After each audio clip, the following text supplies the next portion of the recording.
Hello, everybody. Welcome back to the Straight Outta BS podcast. Thank you guys so much for your continued support. We are over 1,000 subscribers now, so we are pushed maybe not into the main algorithm because I don't know. I feel like this kind of content gets shadow banned a lot of the time.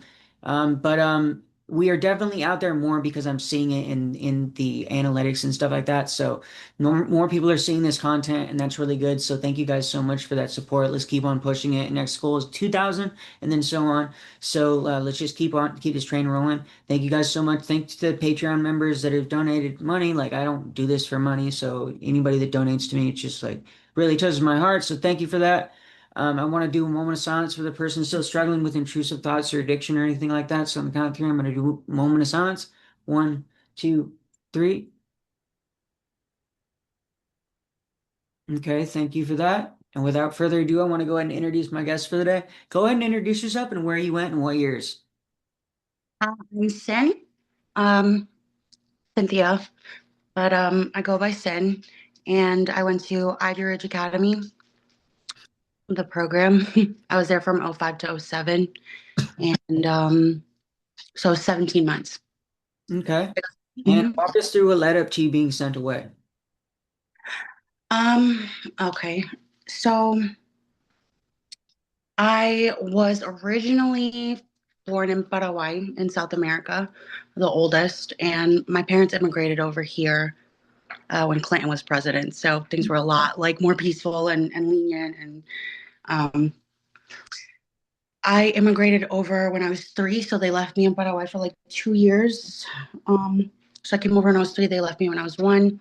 I always had that identity struggle in my life, so that's why I'm going like all the way back there. But that's just there. Fast forward now.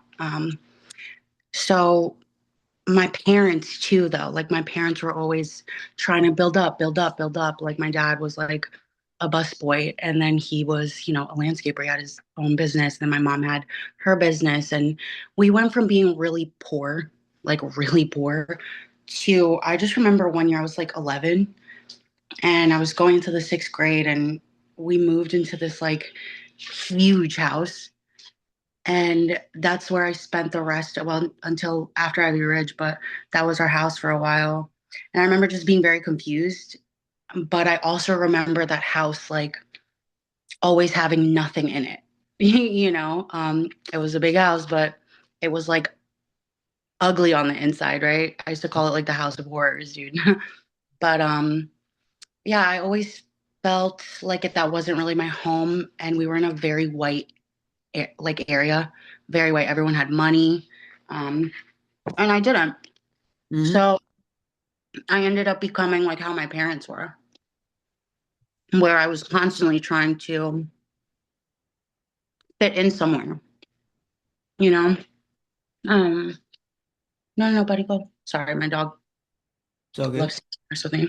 Um, so I really struggled with that, and I didn't have a good home life. My home life was very turbulent and neglectful at the same time. I grew up taking care of my brother and sister. And, like my grandma would come and stay for a little bit. Like there was always like someone, like home that I was taking care of. And once I got to be, I remember it was my communion. So that's like 8th grade. Mm-hmm. My girlfriend and I snuck out of the house. And that was like my first time sneaking out. And we just went like down the street, like completely dark. Like we lived in the woods. And that was like my little taste of going out. But my parents did not let me go out at all.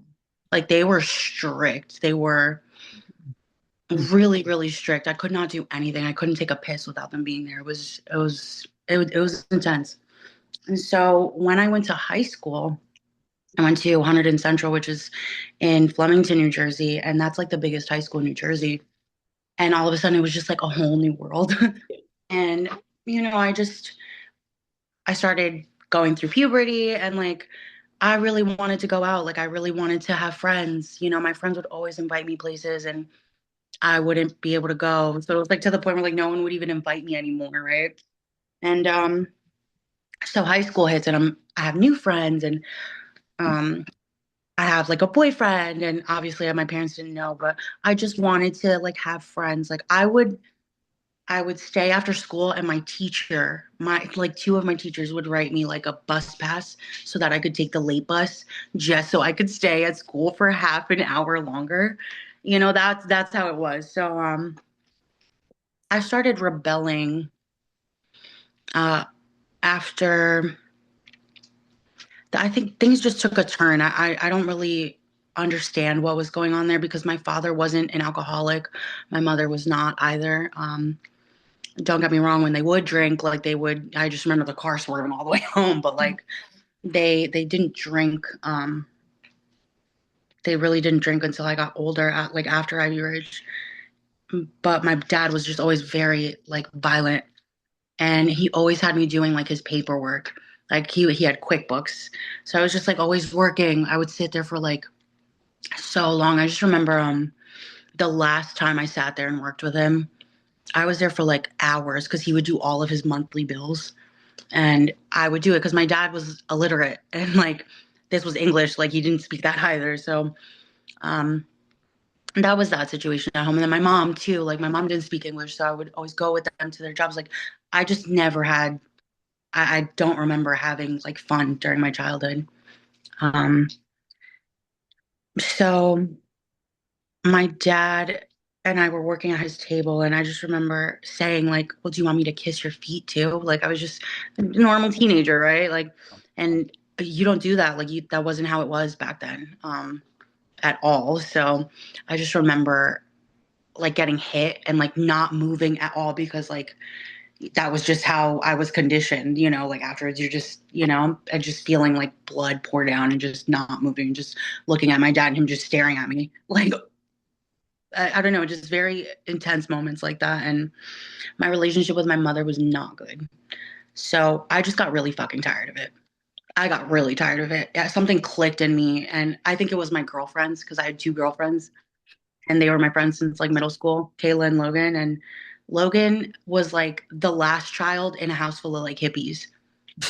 So like she was like, yeah, they can't do that to you, like let's go. And like she would like, her and I would like smoke cigarettes, and you know what I mean, like she was just like the cool one. And Kayla's mom felt so bad for me, so her mom would just come and she would just play my mom because my mom didn't speak English, and she's like, I'm gonna take her, okay, bye, like so so I had those little lights back then. But I did get a boyfriend, and he was a junior and I was a freshman, and I was like boy crazy. Like I was just, I think for me, it was in hindsight, I did not get my love at home. So I looked for it like elsewhere, like outside of the home. And that created an interesting, I thought it was family dynamic, but it ended up being like a power family, like a Yeah. power dynamic. Right. So that comes later on, I guess. But I just started rebelling. And once my dad caught on to the fact that I did have a boyfriend, beatings like just bad, really bad. Yeah. And things just got really, I don't know. I just remember being very, very bad. I got like the ludicrous word of mouth CD, left it downstairs in um like the TV set, right? And like the TV system and him finding it.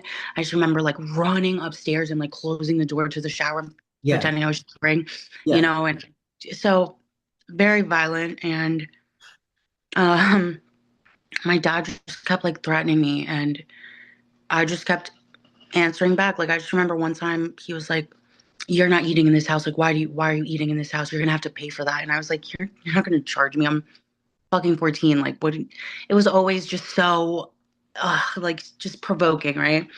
And I remember when he said that, I just like threw the sandwich, not at him, but like threw it like on the table in front of him. Um, and then I remember just picking myself up off the floor, after that. So I would have a lot of moments where I would like legitimately black out. And I just really, I didn't hate my parents. I just didn't care anymore. I did not want to. I was going to go home and I was going to get hit anyways. Like, I'm telling you, I would leave a sock on the floor and I would come home and my room would be trashed. Like, my mom would like flip the bed, like take all the drawers out. And I normalized all of that. I normalized it all.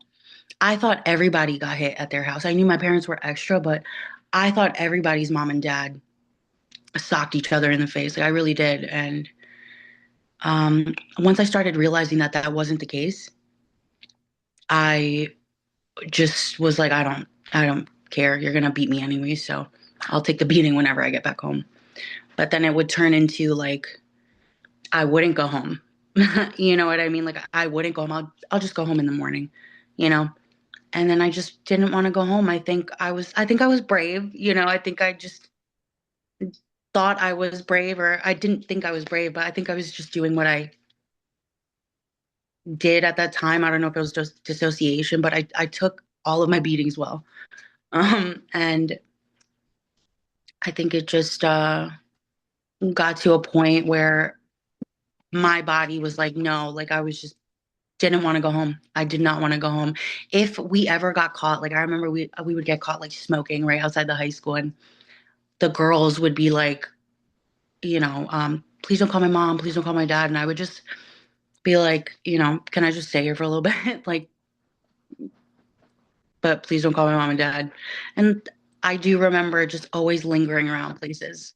And so when I ran away the last time, it was bad because my dad was driving me to one of my jobs. I used to work for this older lady, and she was a hoarder, and she was really nice. And she had like cancer, so I was just there to like clean her house, but like there was no cleaning her house. I would just sit there and talk with her. Um, and I just remember it was right after my birthday, and I had gotten a lot of money for my birthday. And I asked my dad for some money, and my parents were my parents, right? I was very just like, okay, because everything was no, no, no. And they put like a home security system in our house, and it was to keep me in, not to keep burglars out, dude. And I remember sneaking out anyways. So like I sneak out, and then I'm like going and just boom, boom, boom, like these fucking lights come on. And it was just nuts. Like it was nuts. It was absolute, like just, it was nuts. It really was. It was CPTSD at its finest. And my friends would just like, no, you're not, like, no, just come. Like, you don't have to go home, you know? But they were worried about me. They didn't want me to go home. They hated my parents. And the last time I ran away was right after my birthday. And I asked my dad for some money. And because all I had was like music and like shoes, you know, like at the time, like I was a teenager. So I wanted nice things. Like, that's all I cared about because I couldn't go anywhere. So that's what I don't know, that's what I was into. So when I would get in trouble, like they would just like they took away all of my clothes once and left me with like two pairs of clothes.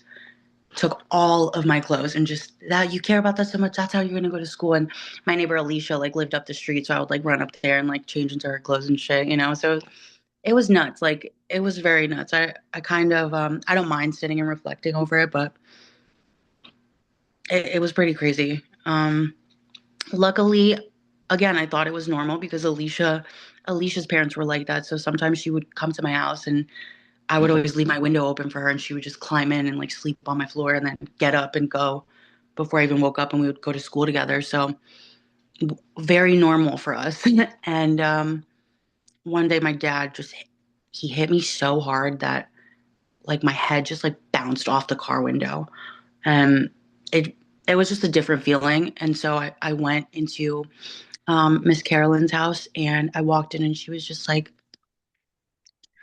and I was just like, I don't want to talk about it. And then she was just, we did talk about it, you know. I was, you could see that I was hurt, and she was like, no, no, no. And so I called my cousin, and she told me to, like, she was like, you're not going home, call your cousin. And she was like, I don't care if the cops come here. She was just so kind. And a lot of people were concerned for me. They knew I was getting hit at home. Um, and she gave me like $50 and a camera. I was like, okay, because I didn't think she was ever going to see me again, and she was right.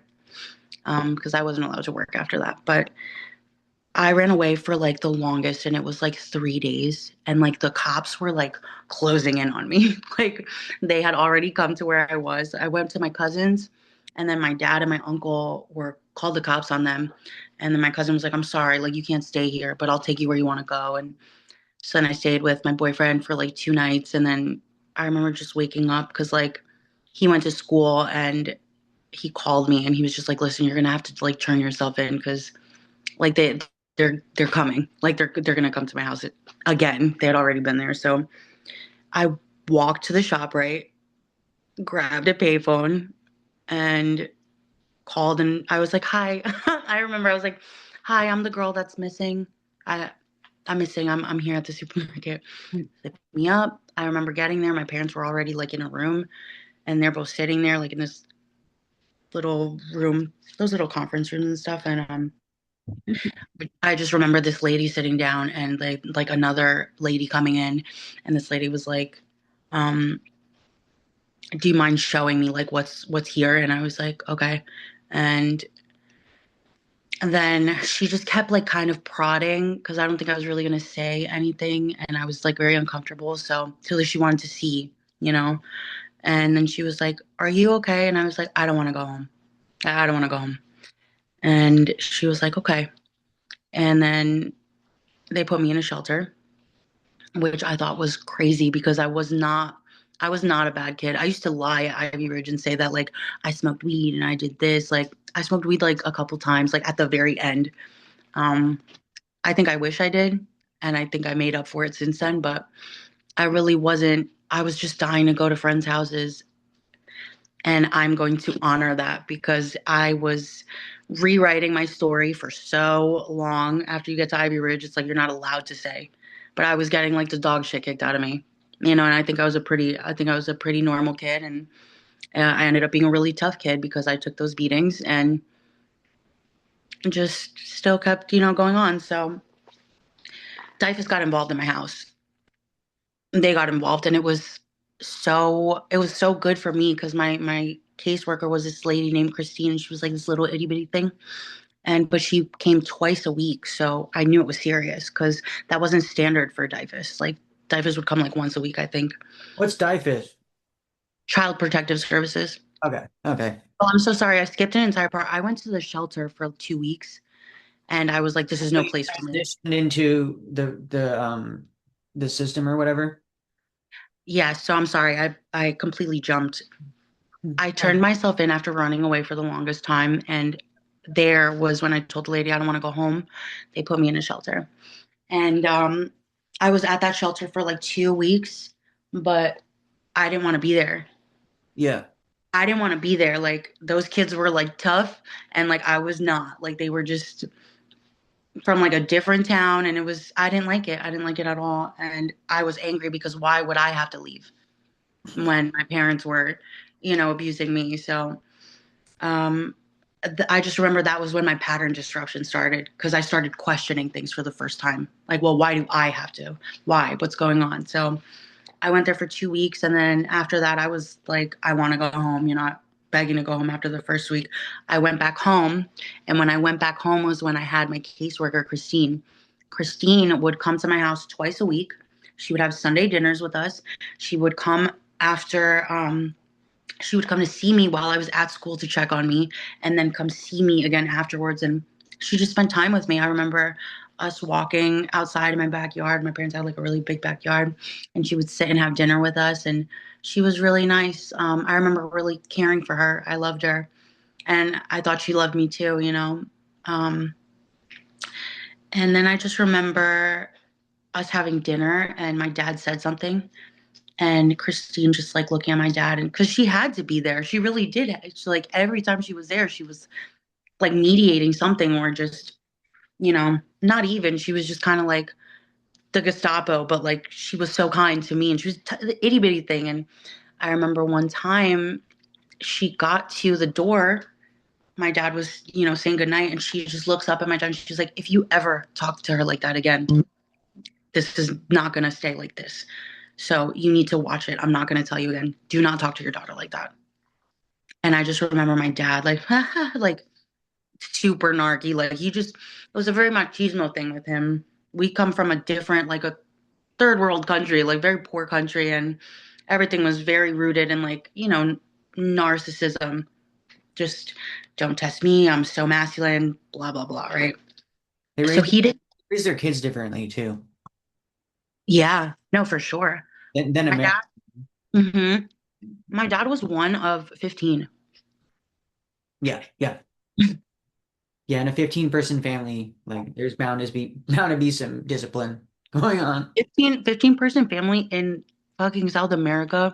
Yeah. Literally, they're orange roads. Like, I don't even want to know how they grew up. Yeah, yeah.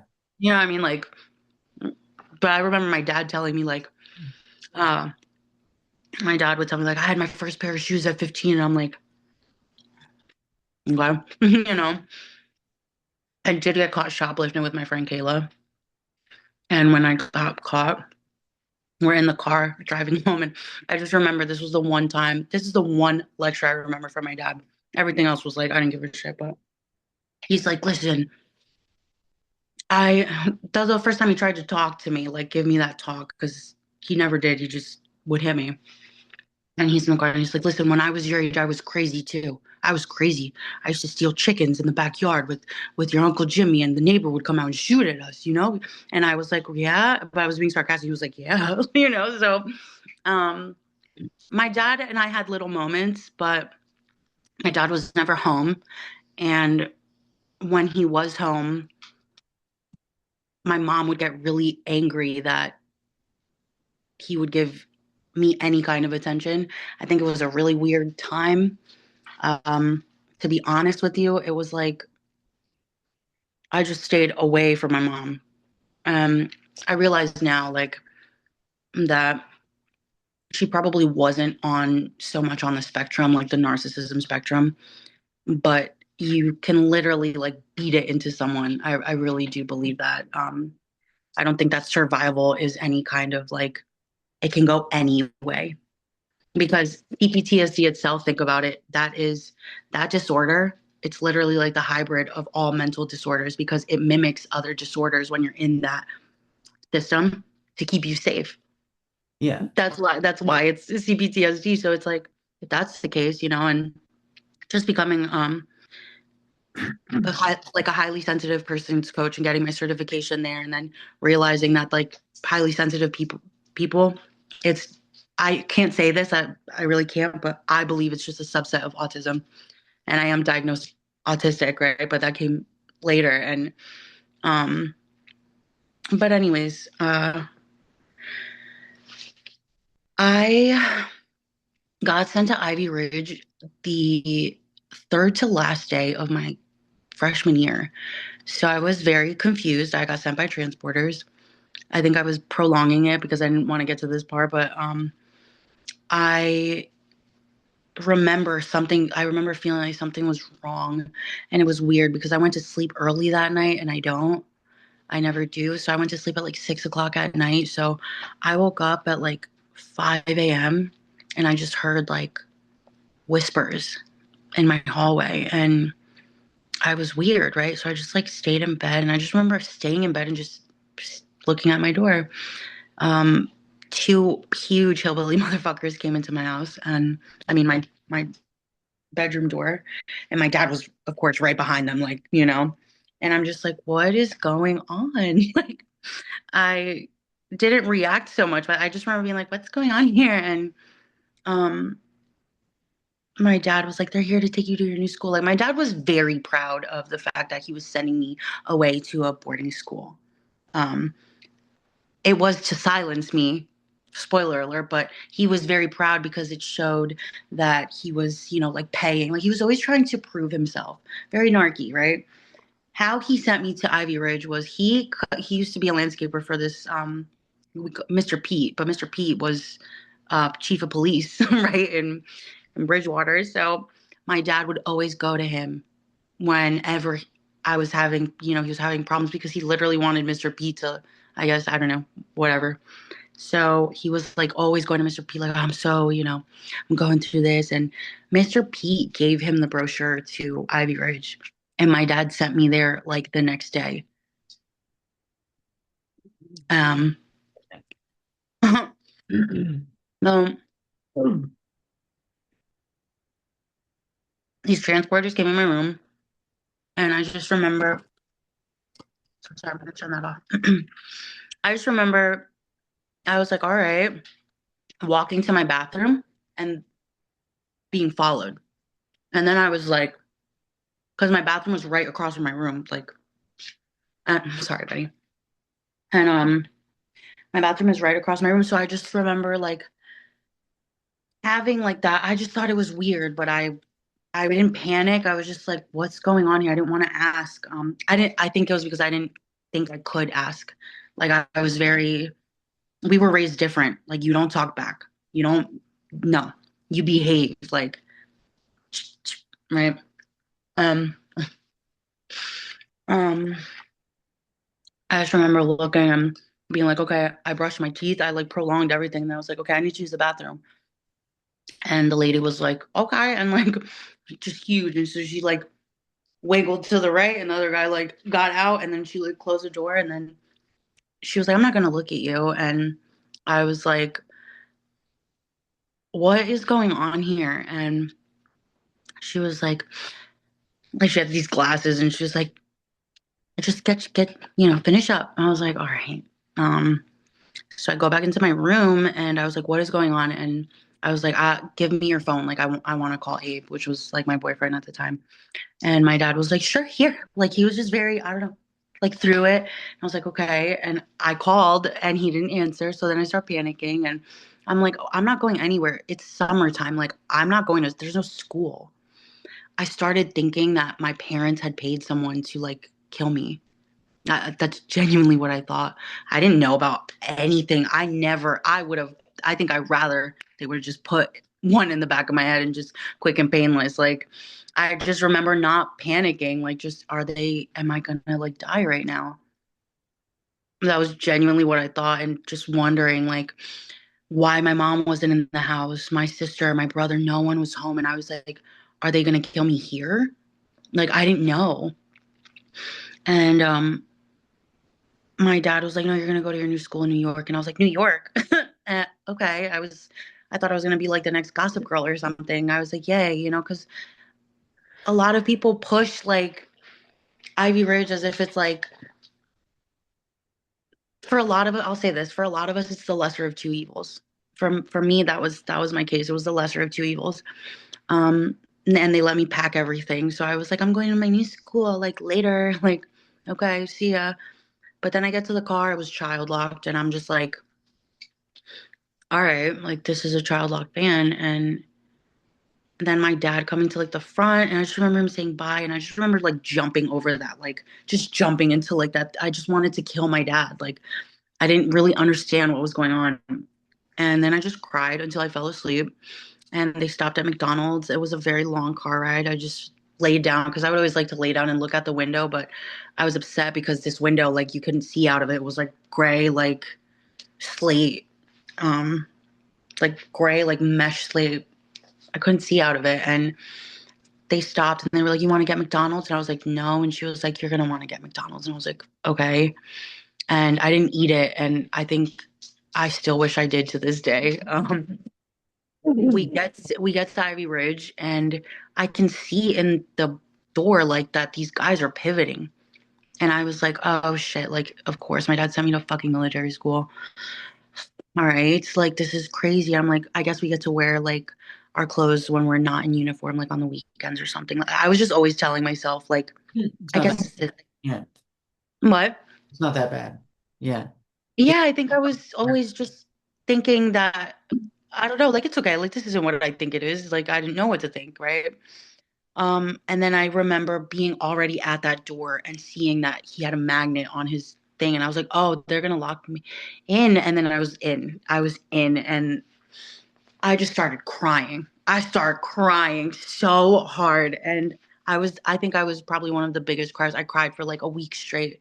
I was just like crying. I did not know the trauma that I experienced when I realized I was in there and I could not get out. I couldn't call my friends. Like, I was very traumatized. I was so traumatized. I don't think I realized it until afterwards, but there's pictures of me when my parents came to PC1, like 3.5 months later, and you can see like the trauma eyes or like the whites of my eyes, or like you could see them down here because I just looked like a dog. Um, and and I was in. Yeah, that's how I got there. Okay. What do you remember about your first few days, and how long did it take you to get your first phone call, or did you get one? Yeah, first phone call that did not happen until like 6 months in. Uh, I got to see my parents. I got to no, maybe not. I'm not sure, but it was a long time. Yeah, I got my first phone call at 6 months. I didn't see my parents until like almost a year. Um, my first few days. And how long did it take for everything to fully sink in? Um, I'm telling you, Jordan, I was crying for like they used to say, "Let's stop crying." Oh, so there were these Mormon people that worked there that summer, and they were like teenage Mormons, Interesting. like yeah, they were just like teenage Mormons. Like they were there, they would like have a good time, and like there was this one girl, her name was Miss Carly. She's tall and like curly hair, and there were just these like big hybrid Mormon people, but they were like gorgeous, and they were just there for the summer, and they never came back, and that was that. So they were just there that summer that I got there. But Miss Carly was doing the intake pictures. So Miss Carly has like the camera. She's like, "Come on, I'm gonna do your intake picture," and she's fucking cunt. Like I hate her for this to this day. I hate her. My picture. I wish I had it, but like no one's ever sent it to me. And definitely I don't think anybody would if they were looking through like the hard drives and stuff, even though I would have. Uh, my picture, I had a black eye and a huge busted lip, but I was literally like this because I was so sad. So she took one picture of me and I was there. And I remember she didn't make a single face. She was like, okay, that's good. Everyone on the boy side made fun of my picture so bad. And so did the girls. Like it was funny, but it wasn't funny to me like at the time. Now I think it's hilarious, but I was so sad. I was so sad. That picture, like my face was just, I don't know. You wouldn't be able to picture it. I look distorted. And I'm so angry that she would do that. But uh, my first few days, my hope buddy, her name is Hannah, and she had been there. That was her third time back at the program. She had graduated before she got pulled, and she graduated. Now she's back. And she was just, yeah, like she's from Brooklyn. So she's just, blah, blah, blah. And now I was in a different world because I grew up with white people, like the whitest of people. Like they treated me like I was super ethnic, like, So I get there and I just remember going to my first family group and go to breakfast. I'm going to the feedback circle. Um, and they're like, okay, you're gonna sit and you're gonna go last. And I'm like, okay. Everyone starts going up and up, and they're like, you're gonna introduce yourself while you're here.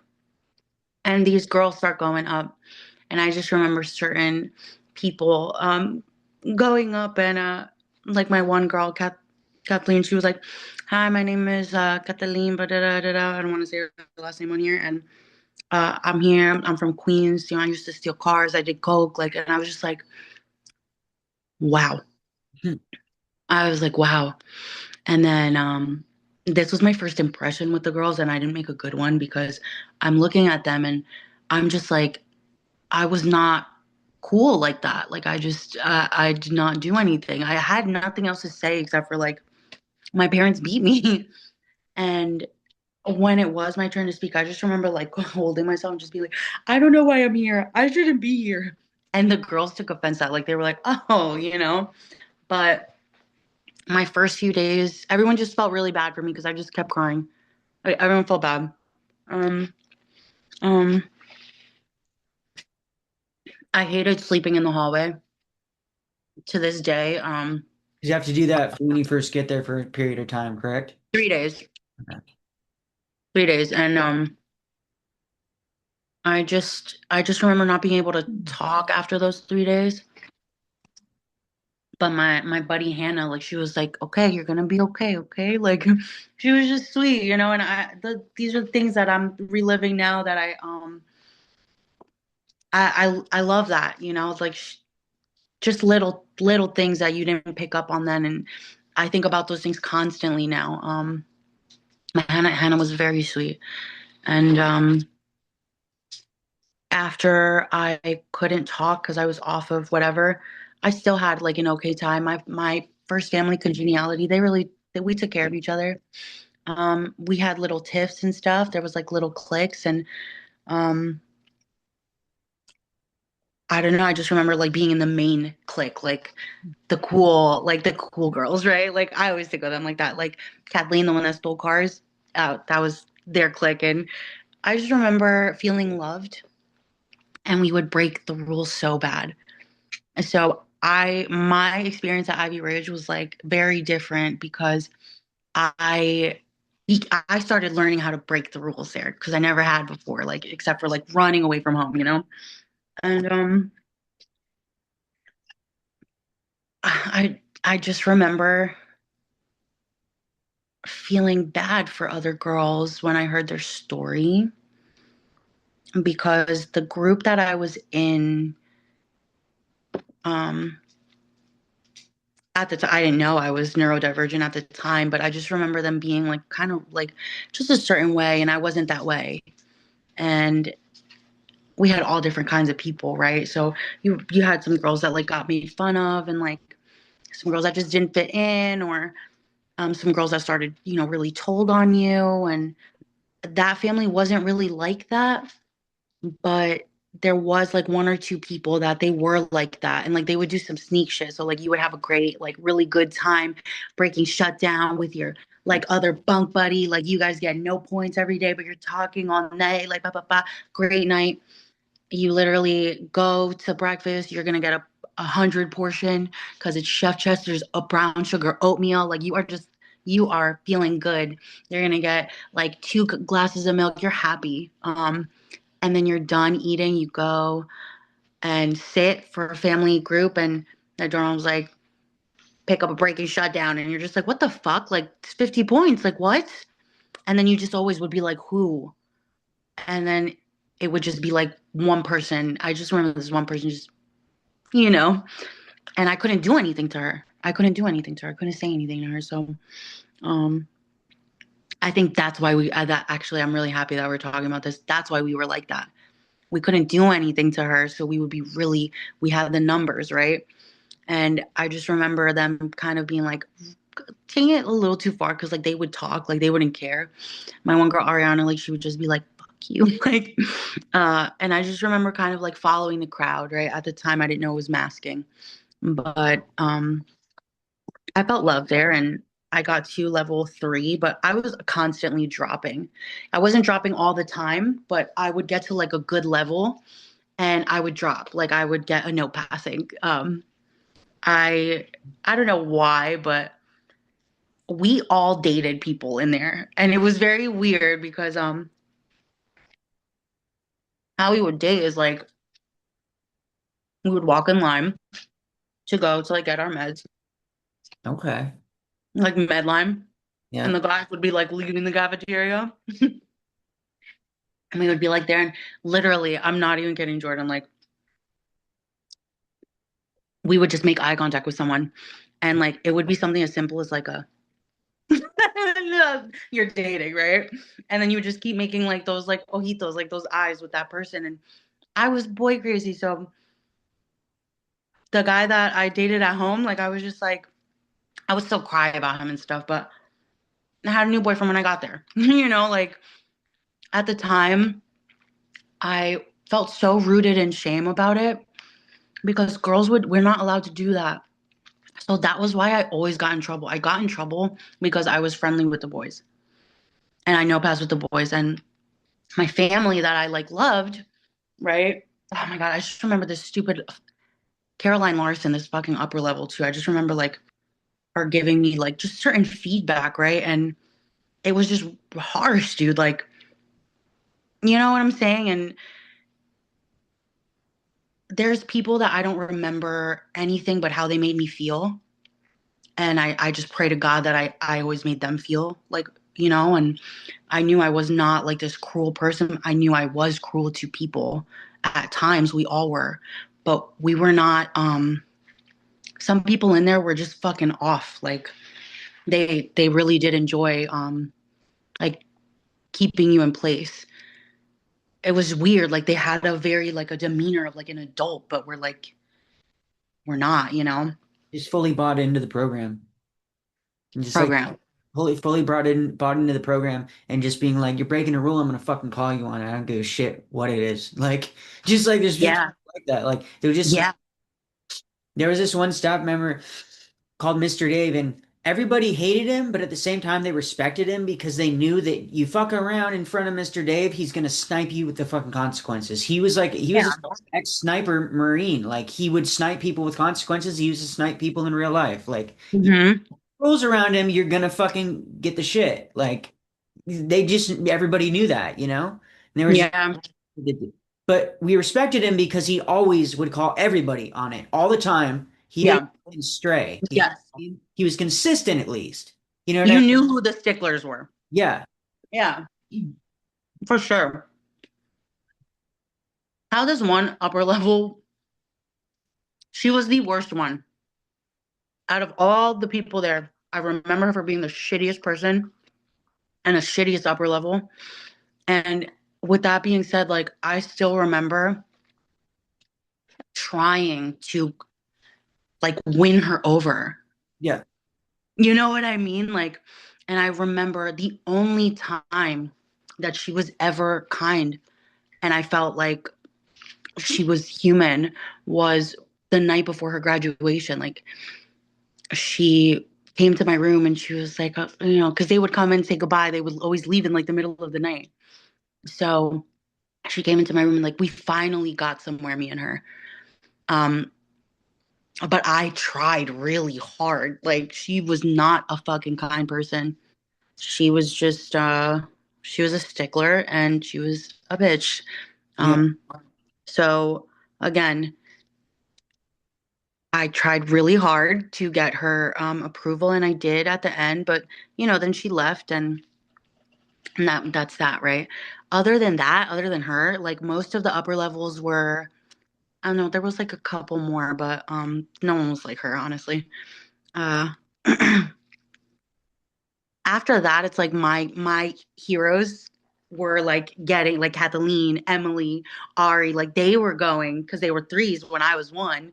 So now they're in upper levels. And that's I like that system, right? Because I remember that's when the feedback circles would be really cool, like really awesome. Like we would have those days where like it was vote up days and like we really held the space for our girls and especially when our girls were voting up to upper levels, like we were all going to give you excellent feedback, like go that like extra mile. And I'm remembering that now. I haven't really sat with that in a while. And I think that that's great because we really built each other up.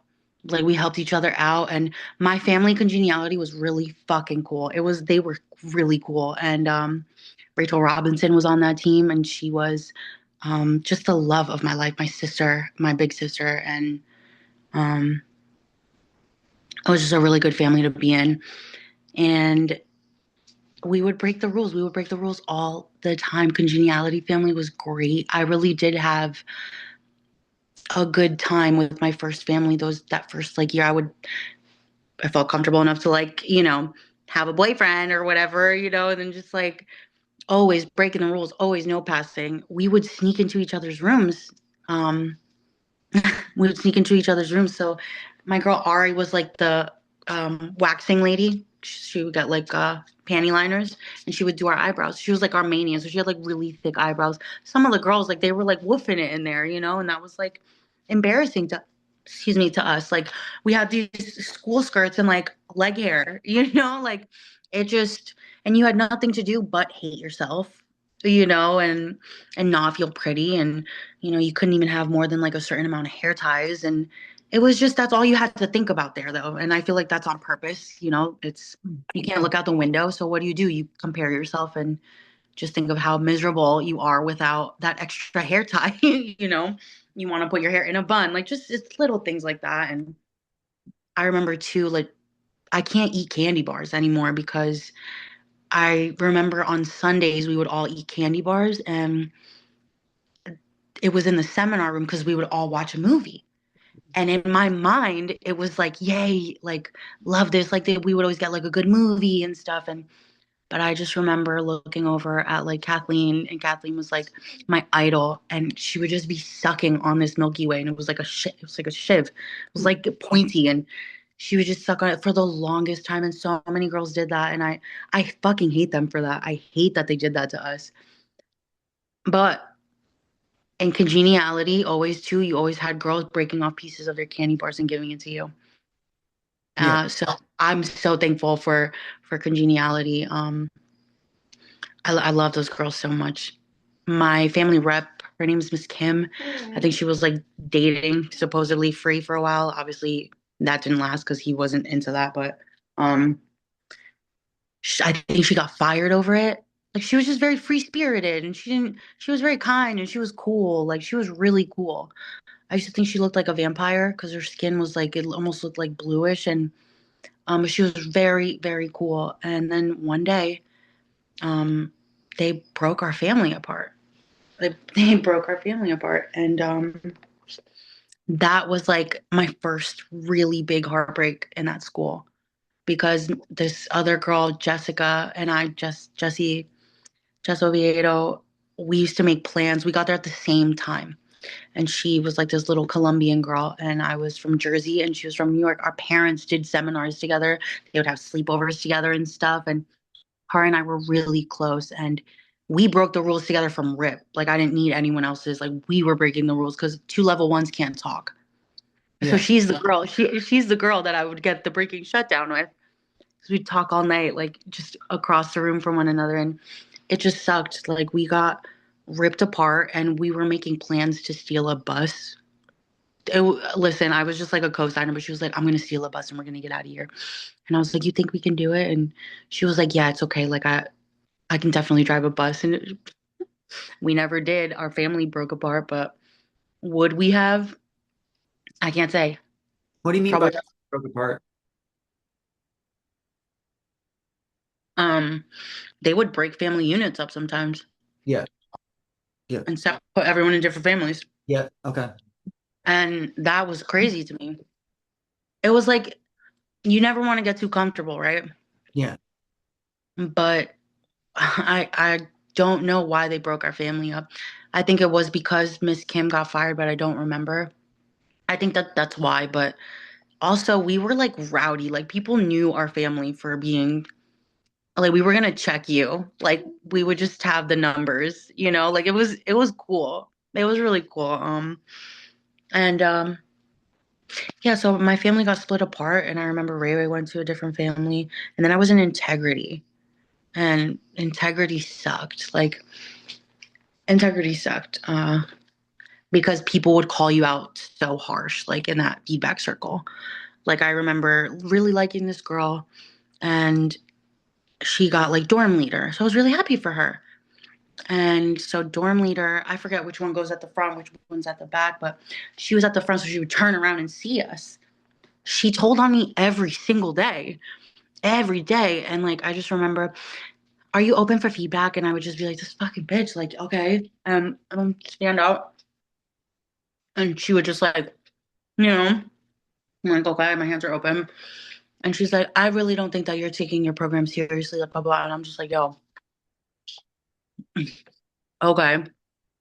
And that's when I started kind of like getting more of an attitude too, because I never had that. I was like beaten to submission as a kid. I was always like that sad girl, like, please, I don't want to go home. Like, um, so now I was just kind of like, I think I was angry that they split my family apart.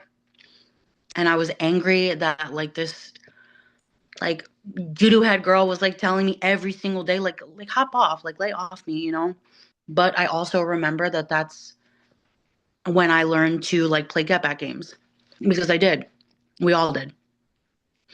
So again, it's like congeniality. We took care of one another. Integrity. It was literally like, yo, um, I don't know. It was a lot of get back games. I dropped, got back to level 3, dropped, and then finally I got to level 4, dropped, and then got back up there, right? And I really worked hard for like the first time. I was like, I gotta do this because Kathleen was already level 5, and I loved Kathleen, and I wanted to spend time with her. And she was student council.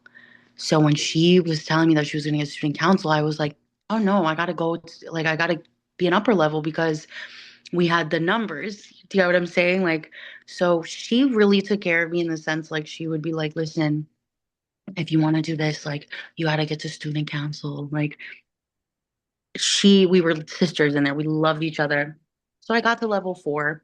And I remember from that point on, because she was in student council, I had like this space. There was a space made for me. There was, because Mr. Dave was the school director, and he went from being our chef to being the school director.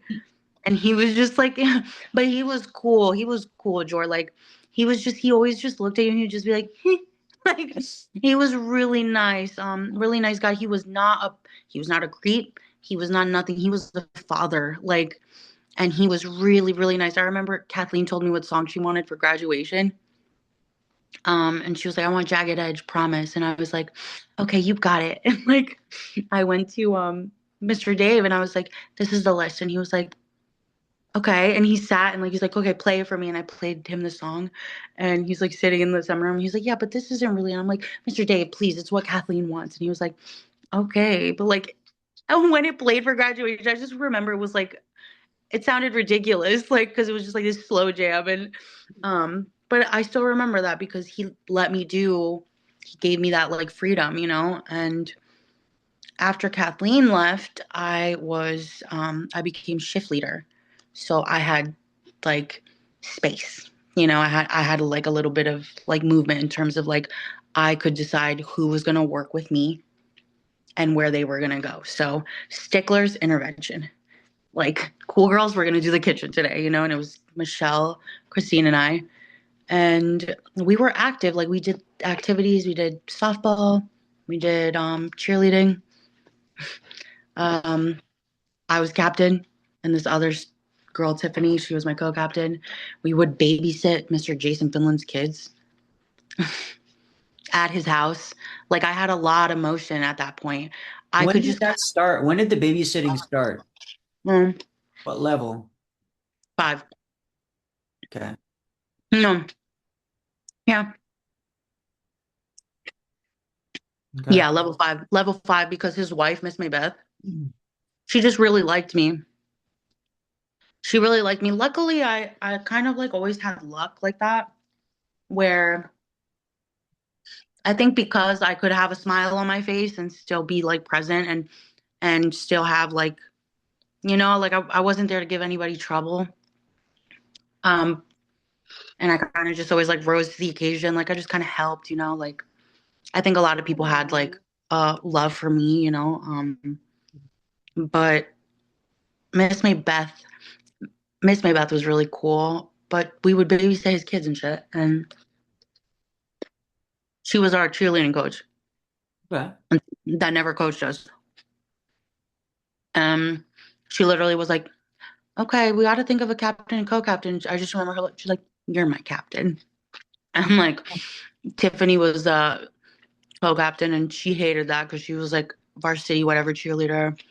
And she was like, but Miss Maybeth, and she was like, you know, but Miss Maybeth would take us places with her, I remember. Because she drove through town one day and she was like telling us, you know, she was kind, like she was sweet. Mr. Jason's house was not big, I remember. I remember being like, this is your fucking house. And thinking like Miss Maybeth, the way that she would dress. She just looked like she was like from down south or something, you know? And, I would go there and we would like take care of his kids. We would take them outside in the backyard. Like the walk to the shed was like tiny, you know? And Mr. Finlinson was a tool. Like nobody really took him. I didn't take him seriously. He just kind of like, you know, I don't think he could read well. I remember him like trying to read sometimes and like not being able to read well. And I think he would read something to us because like he would have to, you know. It was just like a random memory. But there was a Christmas play. And at that Christmas play, I ended up we were having lunches with the guys. Like things changed. Like we did have like a lot of movement in there. We would have lunches with the guys, like we would sit and eat with them, and we were in a Upper play level together. guys? Upper level guys, right? Upper level guys, yes, yes, yes. And um, there was this like oh, there was this little boy who literally like I used to, he looked like a mouse. And he used to swim in his like, uniform. The collar was always and like his blazer, and the blazer was like huge. And I remember we also took like dance lessons or something before like that like one dance we had, and that was the last time I saw him. So, excuse me, when the Christmas play came around, I don't know how many months it was, but I never he was just this little like mouse. When the Christmas play came, he literally grew like 2 feet. And we were like we got to be that he was the one that I was the closest to, like because we got to sit together. I think it was like a month that we were doing that. Every day we got to sit and eat lunch together and do this play together.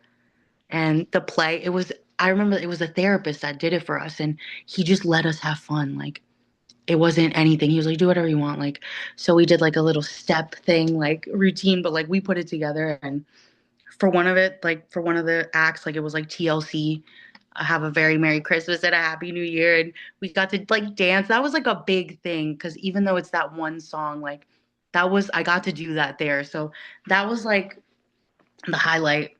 Um, and then there was like a seminar bathroom and like a classroom. And like we used to hook up in there.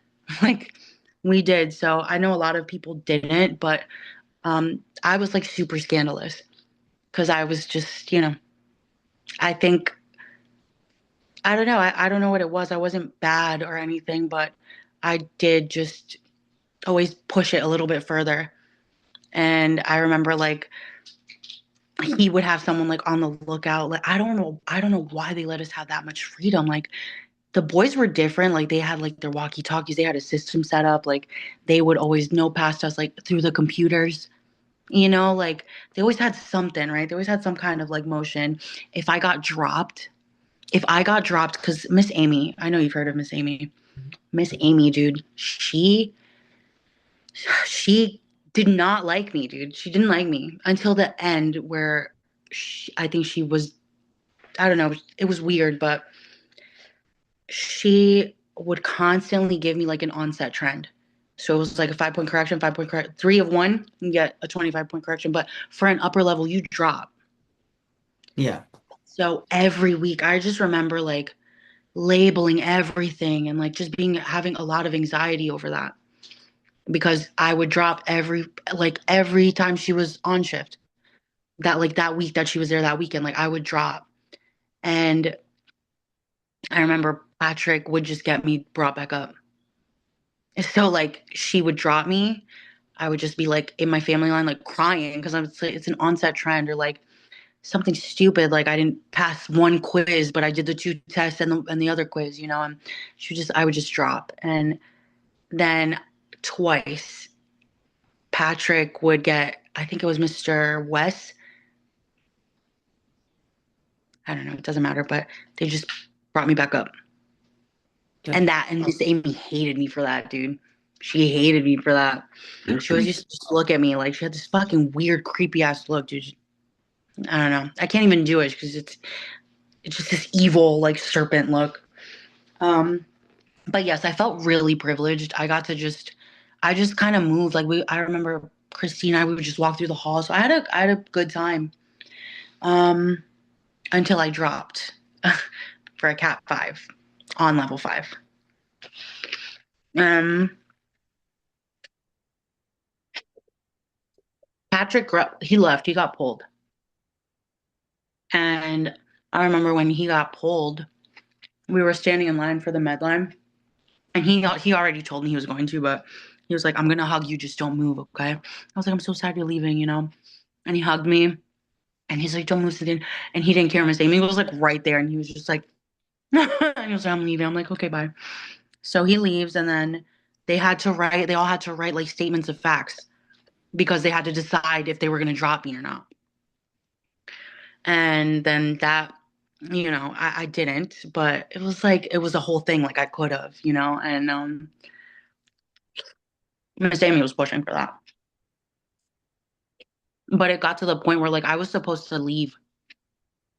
So like when she did try to drop me, I just remember like there was just a collective no. So like I do remember having like that little bit of like space in there, Mr. Dave was amazing. He was always so nice to me. Never ever did anything bad. Like Miss Shelby, I keep talking like you were in my school. Miss Shelby, she was really, really kind to me too, and we were close. I used to like envy her because she had this like nice like Tiffany's bracelet and like her earrings, and she was just like, and they were like, there were all hillbillies there, so she was just very like, she would come to work with like heels and like a nice outfit. And I'm like, wow, like all the way out here, I just really liked her. We're girls and guys, like we all have like our heroes, our idols, and she was one of them for me. So I was very content there. Uh oh shit. My parents came for an off grounds on Christmas. I don't know why in my mind I was like thinking, I'm like, wow, was it really that good in there? Yeah, no. I was level 5 and my parents came for a 3 or a 2 day, and it was during Christmas. And we literally like had just got off for my off grounds, like just left, and we were eating at the hotel, like at that cabin that everyone would stay at.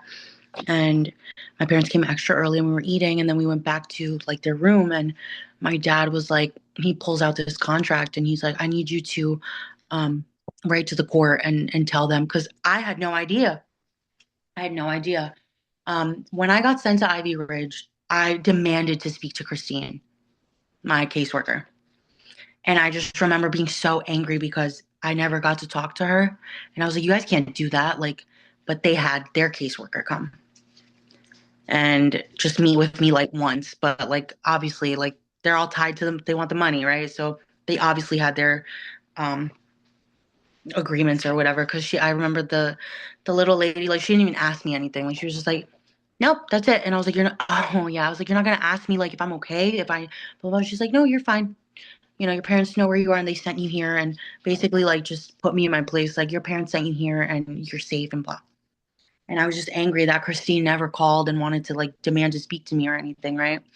Um, so that didn't really come into play until, later I was a level 5 and I knew my parents were coming. Like that was like their third off grounds or something. And uh my dad takes out this fucking contract. He's like, listen, I need you to write something for the court for me. And I was like, okay, because I wrote everything for him. He illiterate, right? So he's like, I need you to tell the court that Abe hit you. And I was like, what? And Abe was my boyfriend. Um, I was like, no. And he was like, yeah, you need to. And I was like, no. And it was Christmas, it was Christmas. It was Christmas Eve morning. Sorry, Christmas. It wasn't Christmas. It was Christmas Eve morning. And I had 2 more days with them. And I remember looking at my mom and just being like, Mom. And she was like, do what he says. And I was like, are you fucking kidding me? Like, no, I'm not doing that. I'm not gonna write that he hit me like that. That's ridiculous. Like, no. And he was like, do it now, or else like do it now, or like I'll take you back. I was like, take me back. Just take me back. And they were there. They drove all the way for 3 days, 2 nights, and they left me by like 12 o'clock in the afternoon. And I just remember going back in Ivy Ridge, and they left. They left. They left me there. Did not come for Christmas. Like they left my ass there. And I remember I got there and I wrote a statement of fact on my parents.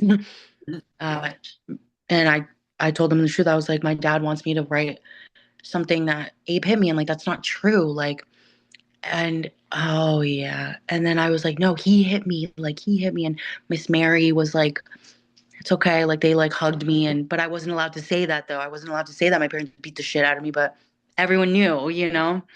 So he didn't hit me that time or anything, but there was like a whole case there. And my dad was like, if you do, he's like, think about this, Cynthia. Like, if you do, I'll pull you. And I was like, no, you're not. And he was like, I will write it. And I was like, I wouldn't anyways. And I just like got out and walked back in. And that always like really hurt me that they left me there for Christmas.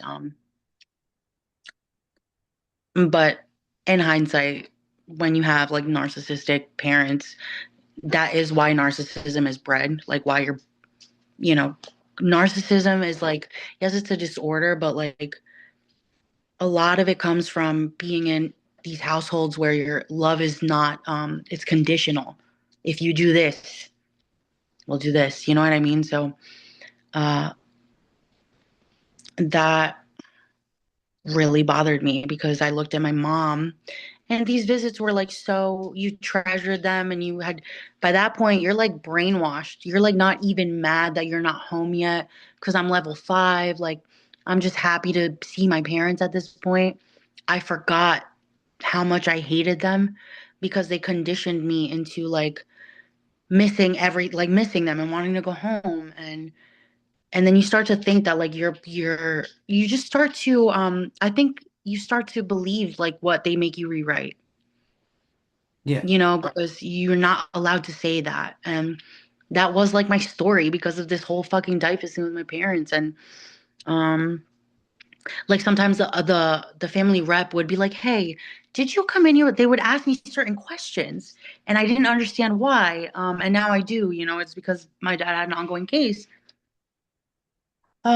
So honestly, um after that, I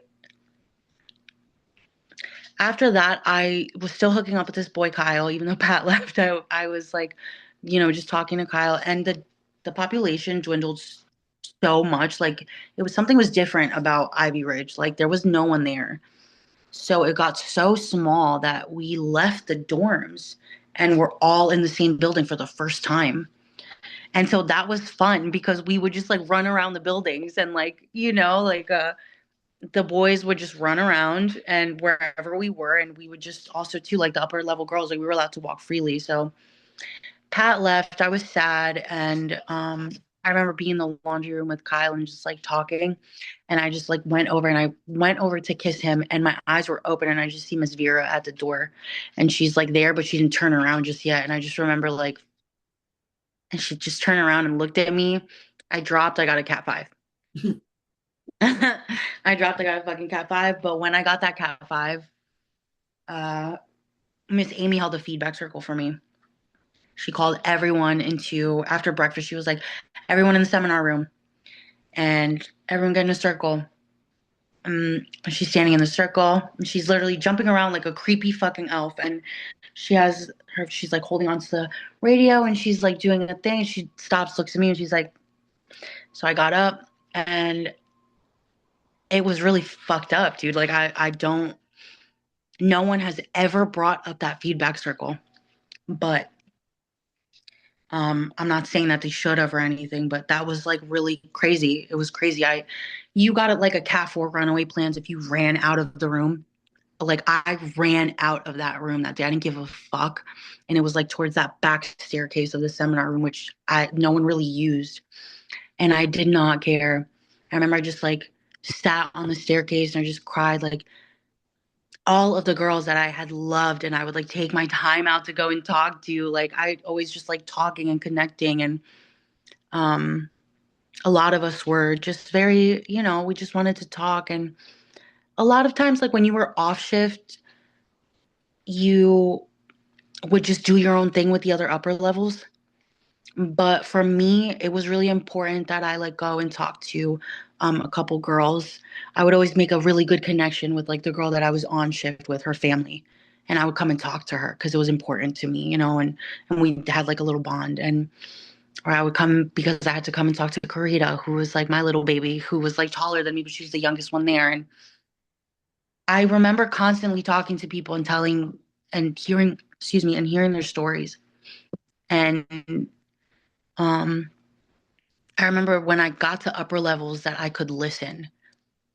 Like I remember being able to listen because they wanted to tell me their story. And I remember reminding myself like, okay, listen to them, and that's, those are moments that I don't really sit with, but I can now that we're sitting here. I'm thankful for them. Um, when I did stand up for that feedback circle, though, everybody told me how they really felt about me, you know? And I think that,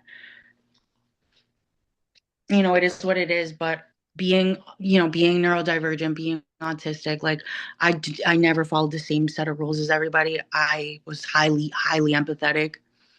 And there were moments where you did fall, right? Like I told on this one girl once because she told on me, and she was like she was a level 3, like she was about to be level 4. And when I told on her, it was like another girl was involved. Like it was scandalous, right? And when I did that, this was when I was like, younger levels, but when I did that, I never did it again because I felt like shit afterwards. Nobody said anything to me, but everyone was like championing her. Like they were like, oh, she was a tank. She was a German girl. Like she was like, okay, didn't talk, just worked her levels. Like, and everyone was just like very comforting to her. And to me, they were, I got a no passing too, but I remember feeling like I just bad about it, like icky, like I did something wrong. Yeah. And I didn't want to feel like that because all you had was like just sitting in that space afterwards. You feel like everyone's looking at you. You have nothing to do but sit in it because we're not allowed to talk in there. So after I dropped from level 5, I basically just started refusing because I wasn't going to work the program anymore. I was like done with I was just like, fuck you bitches. Like, I'm done. I'm not doing this. Like, fuck you guys. I don't want to be nice anymore. I don't even want to listen. And um, I asked my parents if they could pull me, and they sent me a letter telling me it was program graduation. Commitment letter. Right. Yeah. And when they sent me that commitment letter, I stopped eating and I stopped talking. I think I just really had like that kind of like collapse. And my two friends were really worried about me. There was a girl that graduated and got pregnant on her like graduation night, like PC3, and her parents sent her back to the program. Um, mm-mm. I mean, it is what it is, right? Like, It just sucks to get sent back. oh my God, no, Jordan, you don't even know. We were really close, her and she was really close with my other friend Christine, and we were all that was left. So she came back, and we were like thrilled because she would just hang out with us all the time. So I stopped eating, I dropped, and then I was like, I'm not doing this anymore. So my friend was like, why don't you just take her pee and just like leave, And I was like, no, I couldn't. Like she was like, yes, do it. I'm like, are you sure? And she's like, no, seriously, like just do it. I want you to get out of here. Like I don't want you to like do you're like miserable and blah blah blah. So she gave me pee in like a little bottle she had, and I remember keeping it under my armpit, and like I had to then switch into like a role. Like I had to execute my escape. And I was literally like, I need a pregnancy test, like, and Miss Ann Morley was like suspicious from the beginning. And I was like, I haven't had my period in months. Like, so they set up a test for me. I think I carried that little bottle with me for like 2 days or something. And they set up a test for me, and I took it, but they never told me the results. And 3 days later, I had passed, and I'm getting antsy now because I'm like, I know that the test came out positive. She's pregnant. So I start demanding things. I'm like, I want to talk to Miss Ann Morley. And I sit in Miss Ann Morley's room, and she's like, why are you just very suspicious? And I'm like, I felt that. So I was just like, I don't know what you're trying to do here, but like you cannot do this. Like you can't tell me. But and she was like, well, we don't have it. We don't have the test. And I was like, I gave you one. And she was like, there wasn't enough pee in it. Your cup got knocked over. And I was just like, then why wouldn't you give me another one? And the very next day, they called my name over on the radio to go on a med run. And I was shitting bricks because I was like, it's over. It's over, man. Like, I'm not really pregnant. And guess who they scheduled on the fucking med run with me? The girl that's pregnant.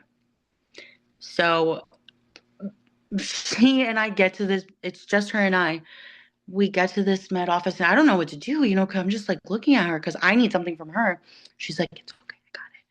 So she gets up, she goes into the bathroom, and then she comes out, and I'm like looking at her, like expecting her to like give me something, you know? And she's like, trash can. So I go, I look at the trash can, and her water bottle is there, like at the bottom. And I used it, put in the thing, and yeah, the doctor calls me in and he's like, okay, yeah, he's a really nice little Asian guy. And he's like, okay, well, I was like, am I pregnant? And he was like, yeah. And I was like,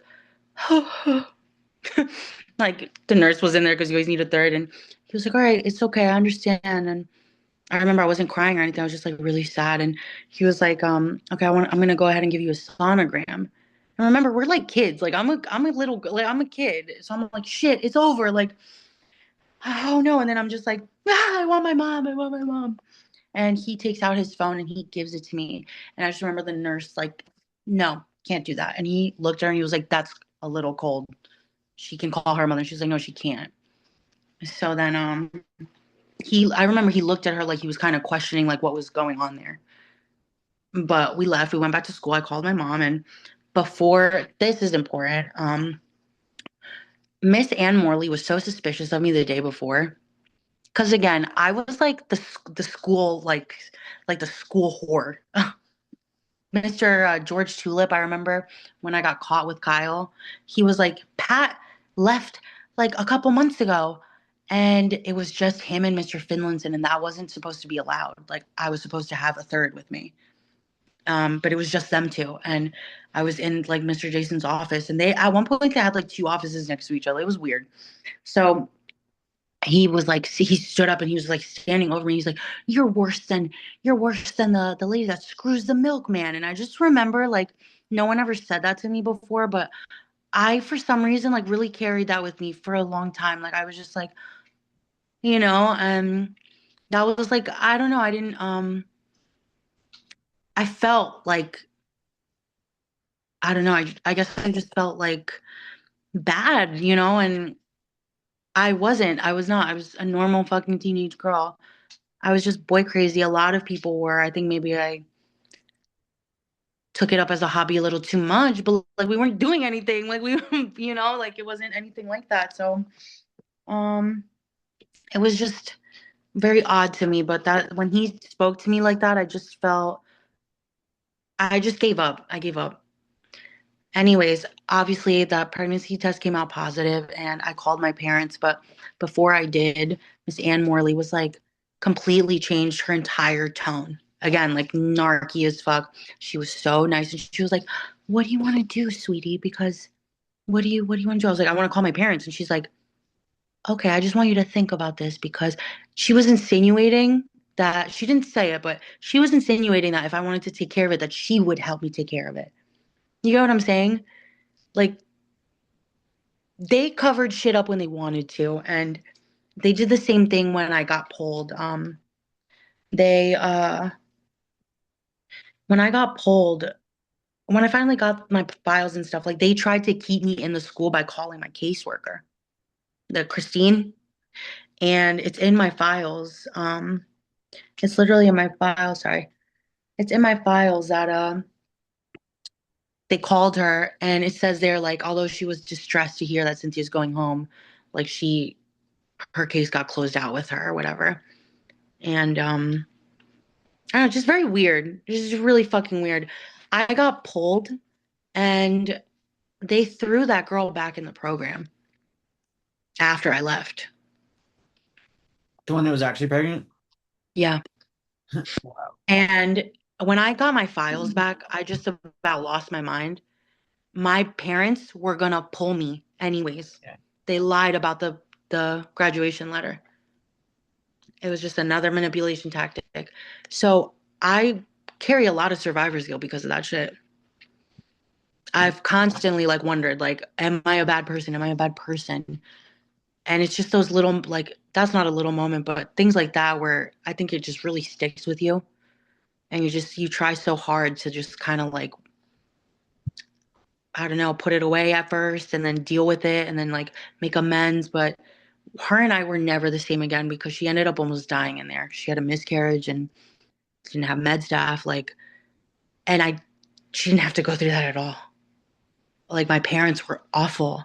I just felt like my parents were always like really big liars and shit, you know. And um, I left Ivy Ridge in a blizzard and I went home, 17. Okay. When did you go through your first seminar? How long after you got there? Probably like a month. Okay, and what was the seminar? Orientation or discovery? Orientation. Interesting. Okay. Hmm. It seems they got rid of orientation later on with a lot of these schools. Because It was. I did Hmm. orientation at what place I went. You didn't have it? No, Or did I did have it. Yeah, because I remember it was orientation, discovery, focus. Yep. Yep. Hmm. Yep. Yeah. What was your experience of the seminars? Like, what did you think? Like, I hate to say it, but I think it was. I think I rode the wave. Like I just, because I didn't want to do this again. I had been prepped, trimmed and primed. Like I wasn't about to go through this shit again and like stay up for days and then get like literally like all day we would go and all we would get to eat for that day was like a peanut butter and jelly and stale potato chips. And it was just exhausting, you know. It was exhausting, but I remember liking I did like the processes of some of the frameworkings. I don't remember, but I remember I held a space for myself in there. Like the seminars for me, I was in the seminar. I was focused in the seminar. And maybe I like frameworks because of the seminars, but there's something about the mindset shifts that have always really carried me through my darkest times. And I do think that it is because of the seminars that we took because I learned to tap into my mind in that place because you had nothing else. yeah. So I almost took it as like a, There's some, huh? I've always said there's little bits of good knowledge in the seminars in the program, but it's intermixed with a bunch of fucking bullshit, pseudoscience Yes. and lies. So it's Yes. really hard to decode what is actually like legit and what is bullshit. Yes. Like the Like whole the towel thing. Did you guys do the towel thing? yeah, yeah. Like beating it, right? This process, yeah. For hours. So that was really scary to me because I was new. That was orientation. And they were telling us, I just remember this upper level that I adored. She was my first hero. And she was like not, she was like she wasn't a stickler, but she was like, everyone thought she was, but when she graduated, we figured out that like she was no passing, but she was just like, you know, cool, very cool. Definitely a pillar in that school, but um, she was like in my ear out of nowhere and just started screaming in it. And I knew it was her. And I was just like, what the fuck is going on here? Like, in hindsight, like I definitely have like sensory processing, kind of like difficulties and sensitivities, but that really scared me, that process. And um I just remember someone in my family was like, you have to scream like you're a slut or something. And I just remember I was like, I hate you. I hate you. Like that's all I said. I hate you. I hate you. I hate you. Yeah. And that's all I said. But that process was like was weird. It Yeah. was weird. I wasn't like, I'm saved. Like, no. No. I had to really like it was uncomfortable for me because I wanted to open my eyes, Yeah. but you could feel people right next to you, Yeah. and they're like in your ear, and it's like you already don't feel safe. It's like the first seminar, so it was yeah, it was just like a fight. It was weird. It was weird because you can't open your eyes and they're screaming in you. These people that are always like holding you to a higher standard are literally saying these fucking things to you, and you're like, what the fuck is going on here? Yeah. And things like, did I ever think like, oh, I'm in a cult? No, I didn't know what that was. I was 15, but I just remember being like, what else are they gonna have us do? When we did the music for Uh, me was awful. I had to go stretch, twice. stretch, stretch What stay. was it? Are you talking about stretch stay and focus, where you have to like you're assigned? Yeah, yeah, I didn't even remember. Yeah. Yeah. So, do you remember your song? I was mine was Ricky Martin, Leaving La Vida Loca. Oh I my I shit, God. I shit you not. And right after I got out of the program, I got right into hard drugs. I really lived La Vida. Really? I lived it. I lived it, Yeah. I dude. mean, why am I saying it like that? Like, I think we all did. I think a lot of people still live like that, and it's crazy because um I think a lot of people just stayed like kids, you know, Yeah. Did for you sure. what did you think of the lifeboat process, and did you save a boat for yourself or even know you could do that? No, I didn't say vote for myself. I didn't even know you could.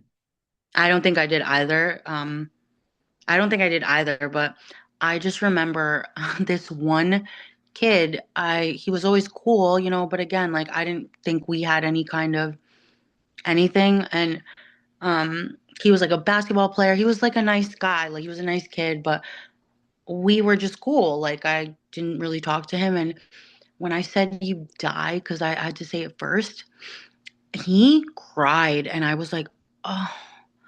And like every time we talk, like sporadically, I haven't talked to him in since the documentary and like just John Free and all that shit. But every time we talk, he's like, "Do you remember when you told me to die?" And I was like, "Yes, I'm sorry," But that really hurt him. Like I remember feeling very uncomfortable. And then he came back around, and now I was on the little side in the middle. Yeah. And he comes up to me and he's like, "You live," and I was just like, okay, thank you. I felt really bad because I didn't have enough saves for everybody. So I felt really uncomfortable because I didn't want to do that. It's like sending your kids to Valentine's Day with like two Valentines and one chocolate. Like you feel like, oh shit, like I don't have enough for people. Yeah, it was weird. It was weird. I didn't like that one. I don't remember Focus like that. I literally I got enough votes. So then when I got enough votes, it was horrible on the other end because they were like, "Okay, now that you've gotten all these votes, you need to tell us why you You deserve." really remember it? Yeah, yeah, they're like, "You need to tell us why you deserve to live and why everybody else here is not good enough to." So pretty much Oh my God. I got. Wait, no, can you walk me through that, please? I don't remember.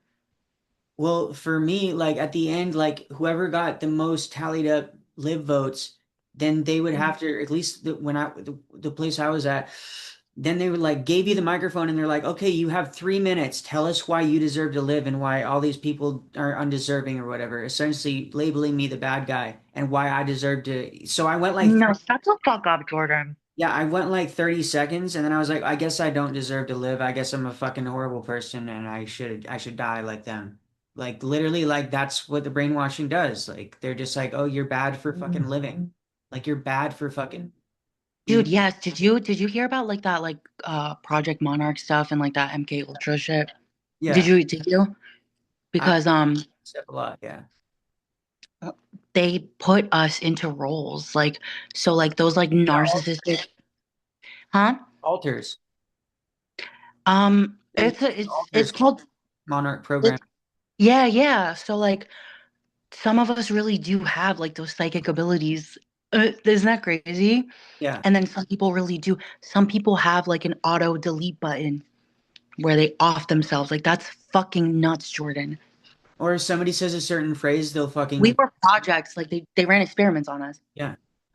They do it a lot in the entertainment industry too. Like they program people so people say a certain word, they lose their shit, and they just have like a psychotic break or whatever, and then everybody leaves them crazy, and they end up in a fucking crazy home when they're not even crazy. They just got activated by somebody saying something. Yeah, No, yeah. I But didn't know that. yeah, there's a lot of it. But people think you're crazy when you talk about that shit. But there's a No, lot I don't. of point I towards don't. that. I don't. if people look up just Monarch programming and MK Ultra, like MK Ultra didn't end. It just like literally MK Ultra was the testing phase. Monarch Hmm. was implementation of what they found worked for mind control and stuff like that with people. There's a lot of evidence for it. Yeah, no, I read it, Yeah, like translated like the French version. yeah, a lot And of it's crazy. yeah. So I think that's very interwoven with the seminars. Hmm. I think there might even be a connection like directly to MK Ultra to the programs, Yes, there is. techniques and There stuff. is. Whether or Because not they people that owned these schools and ran them knew that or not is another question. They could have just been, just true. rolling with whatever they were told was the game, you know? But I'm True, but it's pretty woven within the TTI. Because if you look at all this stuff and the techniques that they use and just isolation and just like yep, not only feeding you a certain amount of food every day and then yep. doing the seminars barely feeding you any food, you barely get Right. because Why did they do that? you have to do the homework or else you get chosen out and you have to do the homework correctly. So you have to stay up late. Even though you're not supposed to stay up late, you can still get in trouble for staying up late doing it. Right. And No, so dude, thank you. I didn't remember this. Keep going. some people would stay up late and then they would get in trouble even though they finished their homework. Hey, you were up late doing your homework, so you get chosen out because that's against the rules. Dude, they always did that shit to us. Seriously. People would vote, yeah, people would get vote out. Like they would get X out. Yeah, so a lot of people got chosen out for you can essentially get chosen out for anything, and if they just didn't want you to progress and be there longer, they or just didn't It like was you. a fucking pyramid scheme. Yeah. Oh, I actually when I went through my first seminar, by the time I had made it to that point in my program because I rebelled for the first year, so by the time I had actually like when they threatened me with Jamaica and they're like, oh, your parents have already signed away their rights, like we'll just send you yeah. all this shit. And I started working my program. I already knew what the game was. I already knew what I needed to do because people had told me that have gone through all these seminars. They're like, just like, yeah, dude, like literally you have to get up first. You want to just be the first person to stand up and say, I'm going to share why I'm here and da da da. So I was God. the first person. I just like, I'm completely put my hand up. I was like, yo, I'm Jordan. This is why I'm here. This is all this shit. And so because I knew if I didn't do that, it's the people that try and stay quiet and just skate by that they get called out and then they stand up. Okay, why are you here? Why didn't you like just, make yourself a priority and stand up Oh and my tell God. your own story? So I already knew what the game was, but for a lot of people, they just thought they could just not say anything and not develop any sort of friendships or anything. Because friendships is a huge part of that program. You cannot graduate the program if you do not have friendships with people. Like, but you're not even supposed to have friendships. So it's like a catch Right. 22. But you It's a have, loophole. because when you vote up for level four, what level three, you have to have people's support. You can't just Yep. be a fucking invisible It was person. a numbers thing. It was a numbers thing. So Yeah, it's, and we implemented it. We did. And dude, that's fucking crazy. I'm so thankful that you said all of that because I remembered so much that I just complete I the seminars are a blur to me. It's just the main processes that I remember. No, I'm sorry, for focus and discovery. Orientation was I can remember well, but um it was just insane how they implemented brainwashing tactics because everything was numbers. yeah, So why else do you think that girl stayed in collective groups? Like yeah. they need numbers. That's literally like, oh my God, it's just it sucks so bad because I'm sorry, I'm just gonna be honest. There are too many females that are just no, I'm not even gonna say that. In terms of Ivy Ridge, there's just one collective group that had graduated before me and they're still like there. You know what I mean? And like they They were run everything. programmed to do that. We were all programmed to do that. It's just some people, the brainwashing was fully implemented, and that's going to stay with them forever unless they break the cycle. And the only way to break the cycle is to realize that you were brainwashed and are still under brainwashing, like Some still. people like that. They like being in positions of power and they legitimately like just like all of that shit. Like I personally like I don't know why I'm like trying to hold back names and stuff. Like I really don't give a shit. Like it's the truth. Like Catherine Hubler, like Caroline Larson, Molly Rose, those were the worst people in the world to us. And it was just very weird. Like I just remember feeling a red flag when I left the program. And I remember going through the internet and it was like MySpace at the time. And I just see her as like some sort of like it wasn't a life coach because she was like some bullshit like energy something coach. And I was like, oh, like this is bullshit. Like, what the fuck is that? And I just remember like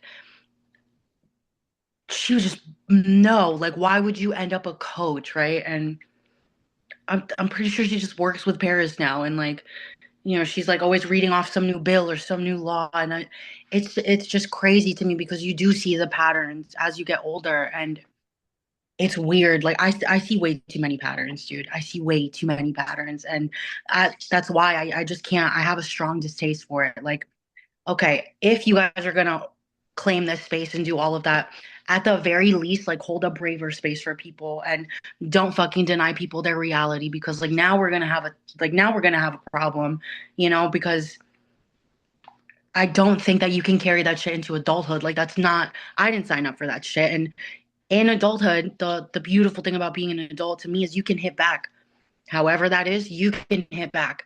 And once I picked that up in martial arts, I was like, absolutely. Like I learned to play the game, but I played it knowing that I had to change that mindset. Like a lot of us, we grow up like chronically invalidated, chronically small and put down, and we don't realize yet that we're the ones that invalidate ourselves the most, and it's a survival tactic, right? But um, when you learn to switch that mind, like you're in fucking martial arts, like I joined in my fucking 30s, and it changed my life.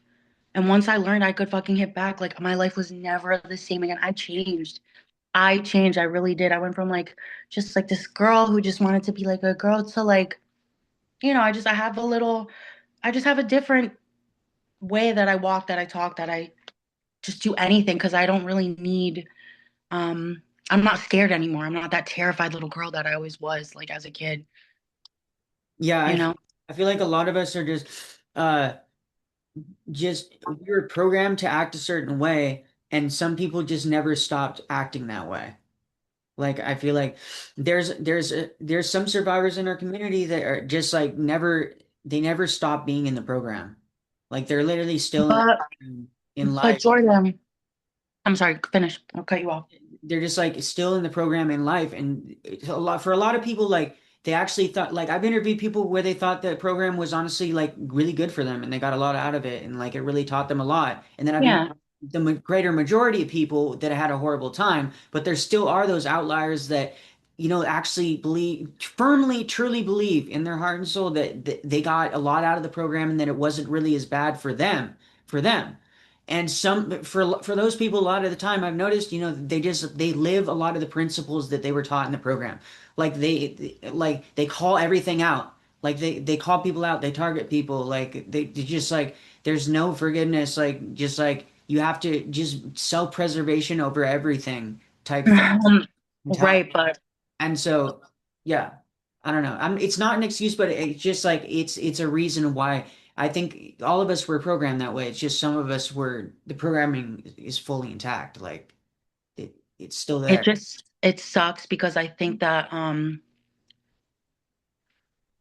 in terms of being programmed, right? I think there's a lot of things that like we don't talk about and it's a collective thing because I've read articles and it's like a collective thing. So the girls never keep their mouths shut. Never. Ever. We don't.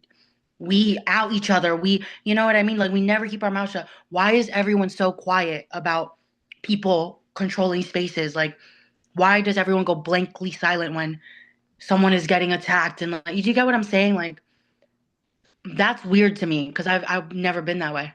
I've Yeah. always like Honestly, that's what kind of why I just created this space because I let anybody come on the podcast so I can the yeah. thing I can do is just like create my own space where I just like do things my way, like You should have like a multi-panel. like a panel. I mean, I'd be down. Yeah, like a panel powwow. I'd You be know what down. I mean? Got enough people to be We in. could like smoke a joint together or like something. I don't know. Yeah. like in honor of or whatever. But Yeah.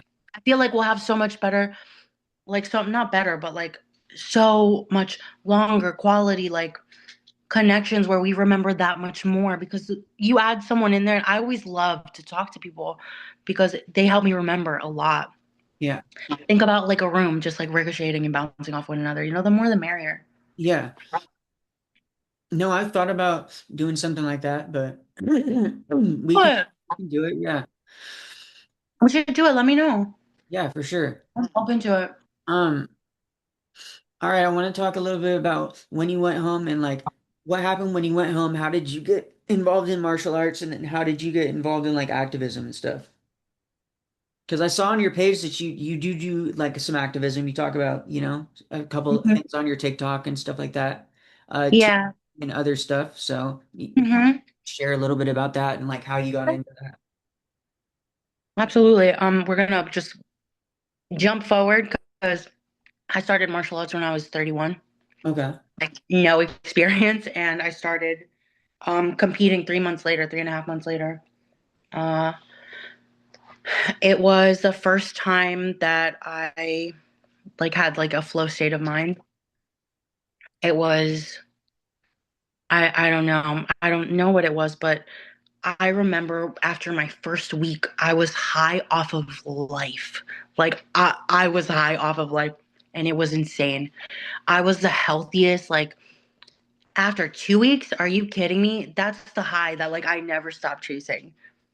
I'll never get that high again. You know, like everyone's like, oh, wait till you get your first knockout. Like I didn't knock anyone out yet, but I always think about like that high that I had and like your first spike camp, that's like a 6 week camp. And I just remember showing up twice a day, running. Like I was really it was something. Like I did not take any drugs. Like I didn't smoke because I had to preserve my lungs. Like, it's your first time, so you want to make sure you show up right. Like it was just it was the first time I could go without like something. I don't need, a glass of wine. I don't need this joint, you know. I don't need I don't need to take like Molly or no, we don't have to do shoot. Like I was just like fine. Like I had a good bed schedule, woke up early, ran, and still got to eat like a double cheeseburger every day. I was like, just it was the life, dude. I felt good. I felt so confident, and I ended up. I think I just got too much movement too fast. I don't think people expected me to be good. I think they just expected me to not be good because I just remember like the girls there were like a collective and uh it reminds me a lot of Ivy Ridge because it felt like high school, but I was really happy to be there. I was so happy. I paid to be there. I would funnel money into this gym. My kids got privates there. They had a boxing gym attached, so I got boxing and Muay Thai, and so did my kids. And I really like dared to just be a part of that community. I didn't ask, like I just showed up and I was welcomed. I was favored, and that is when I got into um, my first and my most like dangerous narcissist, and it's a covert one. Um, and it was the owner's girlfriend. She didn't train or anything. She just like controlled the space. It was weird. It was weird. Like there was a group of girls there, but none of them compete. Like none of them trained. They used to like show up and like try to like spar me in the beginning. They would like shit on me, like, oh, don't do that. You're gonna hurt yourself, right? In like fucking a week, like I was just better than them. Like it was just, I don't know. It was crazy because like I felt so valid. I really did. And the guys were always like, yo, that's really good. Like, so I felt like I knew I had talent because I could strike. Like I have heavy hands and I kind of just threw myself into it. I'm not saying that I'm some supreme striker, but CPTSD, I don't think people understand how that ties into your nervous system when you are tested. So like if you're like a doctor, like in the ER, that's like invigorating and you don't crack under pressure. That's where you would shine, right? For me, I have not lost a fight. I am not some like I'm soft, like I'm just like a mom, and I beat men up. I just there's something about CPTSD that makes you very different and you know it because everything's all good and sweet, but when you get into that ring, a lot of people choke. And I have yet to choke. I really do. And it's like breath work too. Like I'm a breath work facilitator, I'm a somatic coach, highly sensitive person coach, neuroscience coach, and then narc abuse recovery coach. So I left my first gym because I dated one of my coaches. Again, I didn't learn my lesson. I just date a guy when I get in there, and he turned out to be a malignant narcissist. That was nuts. I like identity swap, and that was crazy. I didn't think that I knew who I was dealing with, but I didn't want to lose my team. It wasn't about him. I was like, I'm not going to lose my team. This is my family. They discarded me like that. Like, just didn't talk to me. And then that's when I realized like that society really was like how it was. Like there's numbers, right? And the enablers, they don't say anything and they will never talk to you again just to stay safe because these power dynamics are implemented and they're in place. So I was like, okay, great. So I go to my second gym and I was like, okay, my coach is black. Like this is going to be great. This is going to be a great experience. Uh, in the 48 laws of power, the very first law is never outshine the master. There is something in me that he praised me at first. Like just really like, oh, papa. At one point in time, like he just really started to like discard me, try to shame me. Like in the beginning when I got there, he was like, Cynthia, you're a fighter. Come here. Like you're at the front. And then out of nowhere, like randomly, he would be like, send back, So I left that place. And then I just kind of free spirited around. I would just travel to all these different gyms and I loved it.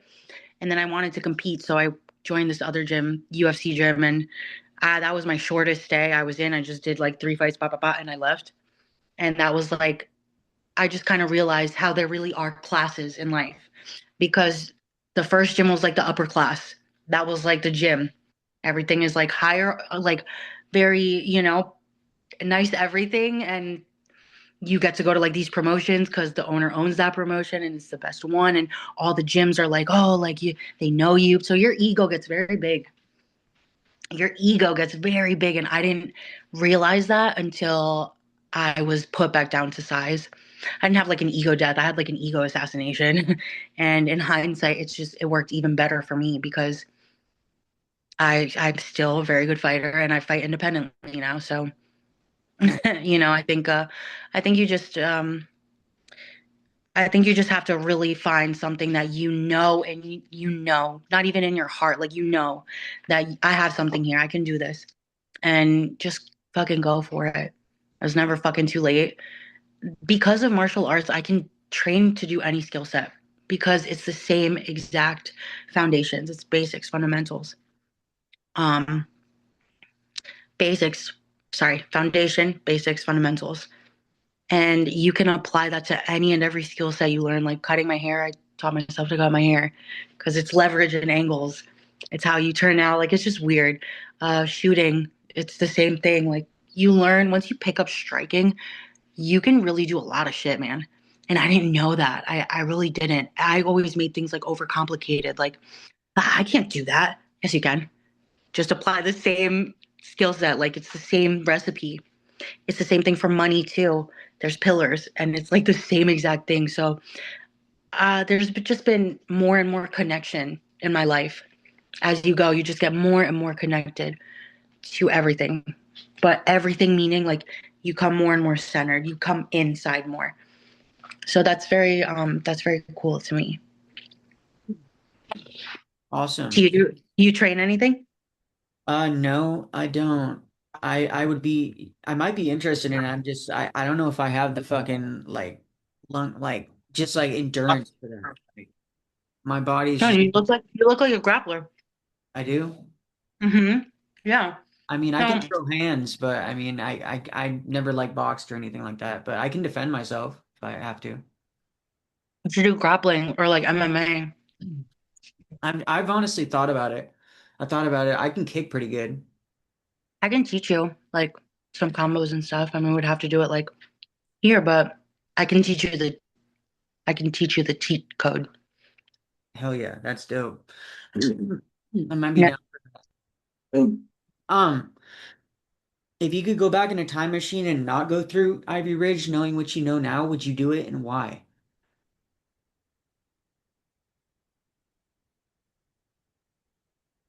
I would go back. I would always go back and I would be happier and I would just honor myself more. I was traumatized when I went there, but I met some really good people in there and I think about them all the time. Okay. Yeah. And what was the hardest part about being there, and how did you deal with it? Um,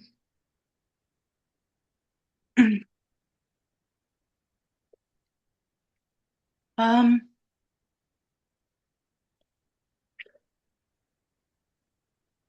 I think the hardest part for me was probably the injustices that we faced. There were times when like you really got like you got everything taken away from you and you just would wake up like you would not want to wake up in the morning. It sucked going to sleep at night with that fucking light in the hallway every night. Like I love the darkness because of that. Like I love the dark. Don't get me wrong, like I like the sun, but I come home and I like I like the shades closed and stuff and like and because I'm that way, my son leaves all the lights on and every single light he leaves on. Lamps, like everything. And it's always like a constant thing, but it's true. Like I love the dark. I love rock bottom. I love it. I think I've been put down so many times. Like in this society, it's like it's made for one kind of person, a neurotypical person. And I don't think I don't think most of us are neurotypical people. Like I'm neurodivergent. And again, I've always been put down, put down. I don't know what it is. I just don't follow the same skill sets. Like I don't follow the same unspoken rules as everybody, but I always know I was there for everybody more than everybody else was, right? So I just didn't get it. Like I would get really lonely. I would really want to just like kill myself because I would feel so bad when nobody would be there for me and I was there for everyone. Even if I didn't, I would make it work. Like I worked miracles. I always was so kind to people. I wanted to, if they were crying, like I wasn't, it always deeply fucking affected me. I didn't want to see anybody sad. I didn't want them to feel like they weren't loved or like they weren't worthy. You know, like we talked about all that shit, like self-limiting beliefs. Like I honored all of that. Those were the frameworks that I enjoyed the most Yeah. because that was it for me. That for me, that was everything. And when I was able to give myself that space, like something else happened in the program for me too, where like I got to confront my parents for the first time. I can see that. Um, you know, because when you see them for PC1, Donovan, please, Donovan, no, Donovan, please, no, no, no, Salga, Salga, no, no, no. Hey, excuse me, since when do you not listen? Jesus, Donovan. Um, I got to, we got to confront our parents. That's what happened in PC1. You remember that shit? Yeah. Okay, so my parents, I got to confront them and they couldn't do anything but hold a space for me. And that was really good for me. That was good for me, even if they never did it again, you know? That was good for me. That's probably why I don't really remember it. But hey, every time I do, I just suck it up and relish in it because fuck my parents, you know? I think I would have. Everyone's like, oh, do you forgive your parents? Like, how'd you forgive them? I'm like, I never did. And they're like, why? And I'm like, okay, why'd you even ask? Like, you know, I never forgave them because they never apologized. You know what I'm saying? Like, people got to wait for context and things or simply ask why, you know, as if my files weren't enough. I showed up there all busted up. My dad was asking me to push it on someone that was innocent. Like, you know what I'm saying? Like, it was just, there was a lot of turmoil there. And when Ivy Ridge let me, like, literally tell my parents. Like I really got to say what I wanted. And I remember my dad tried to answer for me. Like before I said anything, he goes, I know I hit you. And I was like, you let this person touch me. And like my mom and dad just like didn't know where to look, but they both cried. Like I don't care if it was rooted in humiliation, I'll take it because my parents put me through a fucking lot, man. And I don't think parents realize like I tell my kids I'm sorry all the time. And I cry. I'm like, I'm sorry, because my parents never did that. And to this day, like my son will come and he'll hug me and he'll just say, I love you so much, mom, because you always, come back and just say you're sorry. And then I'll just be like, I'm so sorry. Like, so for me, there was just always the lack of being seen and being able to hold a position of power over my parents. Like, yeah, I sucked on that juice cup real hard. It was great. They couldn't do anything, but I do remember them like both looking around, just rooted in shame. And I might just remember it that much more now. My parents were very difficult, but I think as much grace that you allot them, for them not to be able to just hug me and say, I'm sorry to this day. Yeah, I'm not, you know, I'm not impressed. Yeah. Do you have any guilt for like when you got into the upper levels, like did you consequence anybody that you felt later like, oh, I shouldn't have done that? Or like fucking like did you just feel guilty for giving out consequences? I felt entirely guilty. Like, because by the time I got on the upper levels, I'd rebelled for the first 12 months, so I knew exactly Yeah, what you the fuck said it that. was like to even try and work my program. And no matter how fucking hard I tried, every fucking day I would get a Mhm. consequence for something. Staff corrected. Okay, I don't give a shit. Study hall. Remove me then. Um, Okay, intervention, I don't fucking care. Remove me. I yep. already lost my points for the day. What the fuck's the point? So I knew what it was like to suffer and like even if you're fucking trying, getting everything taken from me. So I would call people out on the rules, but I wouldn't actually write them down. I would literally have conversations and like coach these people. I'd be like, look, you did this, like you know that you shouldn't have done Yeah, that. yeah. As long as Hmm. you know that you like we have this acknowledgement and like person to person, Hmm. like man to man, like I'm not gonna give you the consequence, man. Like just don't do it again. Like and if there Yeah. unless you're throwing shade and disrespect towards me as a person, then for sure I'm gonna staff correct your shit. Like I'm for sure writing that down. Like if you're just I being don't an think I ever asshole to be an staffed anyone's asshole, shit. then that's Yeah. different than oops, I fucking looked out of line. Please don't take my points I away. I That's different. understand that. I get that because when you were sharing, I was like, yeah, that's how I felt when I was at home with my parents. And I was just like, fuck it, I'm not coming home tonight. You're gonna beat me anyway. Yeah, fuck you too. Like, Yeah. so it's like that's when I did rebel because I wasn't bad. Like, I wasn't. I was always home, like locked up like a fucking caged bird. But I started really sassing off to my parents, and you just didn't do that. So I just remember being like, "Fuck you," and like Yeah. that's not a thing. Like, so Yeah. that's how I rebelled. Like, I had an attitude shift for sure because that was all I had. So I was like, yeah, for sure. Um, I did not. Okay. I did not. But there is something that I always feel really bad about. Um, there's this girl in my family, and her name is Amanda Francis, and it sucks because like a lot of times you don't remember. And she just I remember loving her. I do. I don't remember being like cruel to her, but it was in congeniality and we all were, right? Like maybe we just picked on her or something, I'm not gonna speak for her, but there I reconnected with her because we both lived in Jersey and we were talking after the program.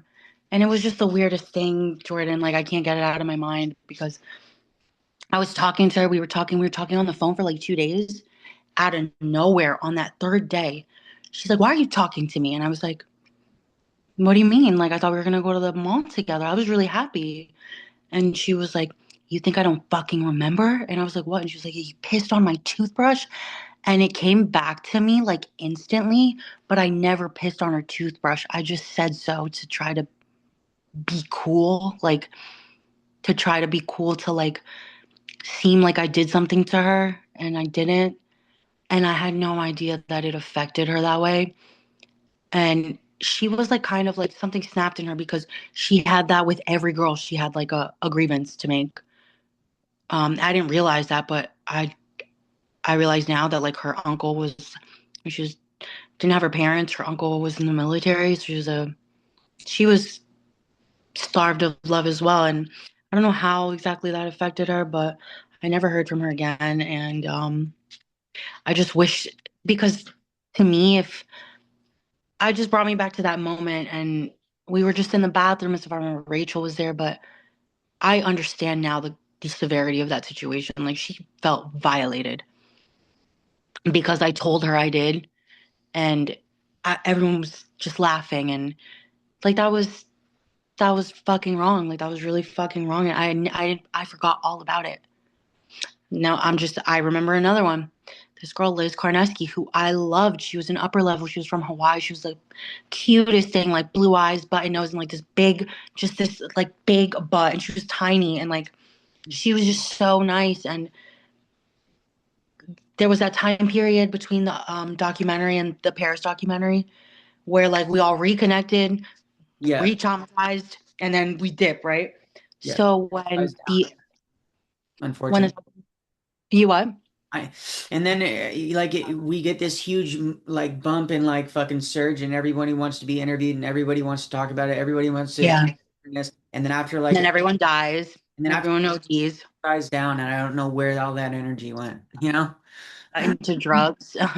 Yeah. um, I just I lost Taylor after, and I always lose a lot of people when those fucking documentaries come out, and that's why I don't like that side of the fence. I've never been on that side of the fence, and it's not about not being represented. It's about being denied our reality, and I don't like that shit. I don't like the way that society has played out. I don't like the way that they were programmed into success. Like I don't give a shit. You guys have all the fucking money in the world. Like you stole money from us. Like you literally stole money from us because you kept a control implemented thing in place. Like you guys were the face in the beginning and you're still the face now. You knew you were never going to give that seat up.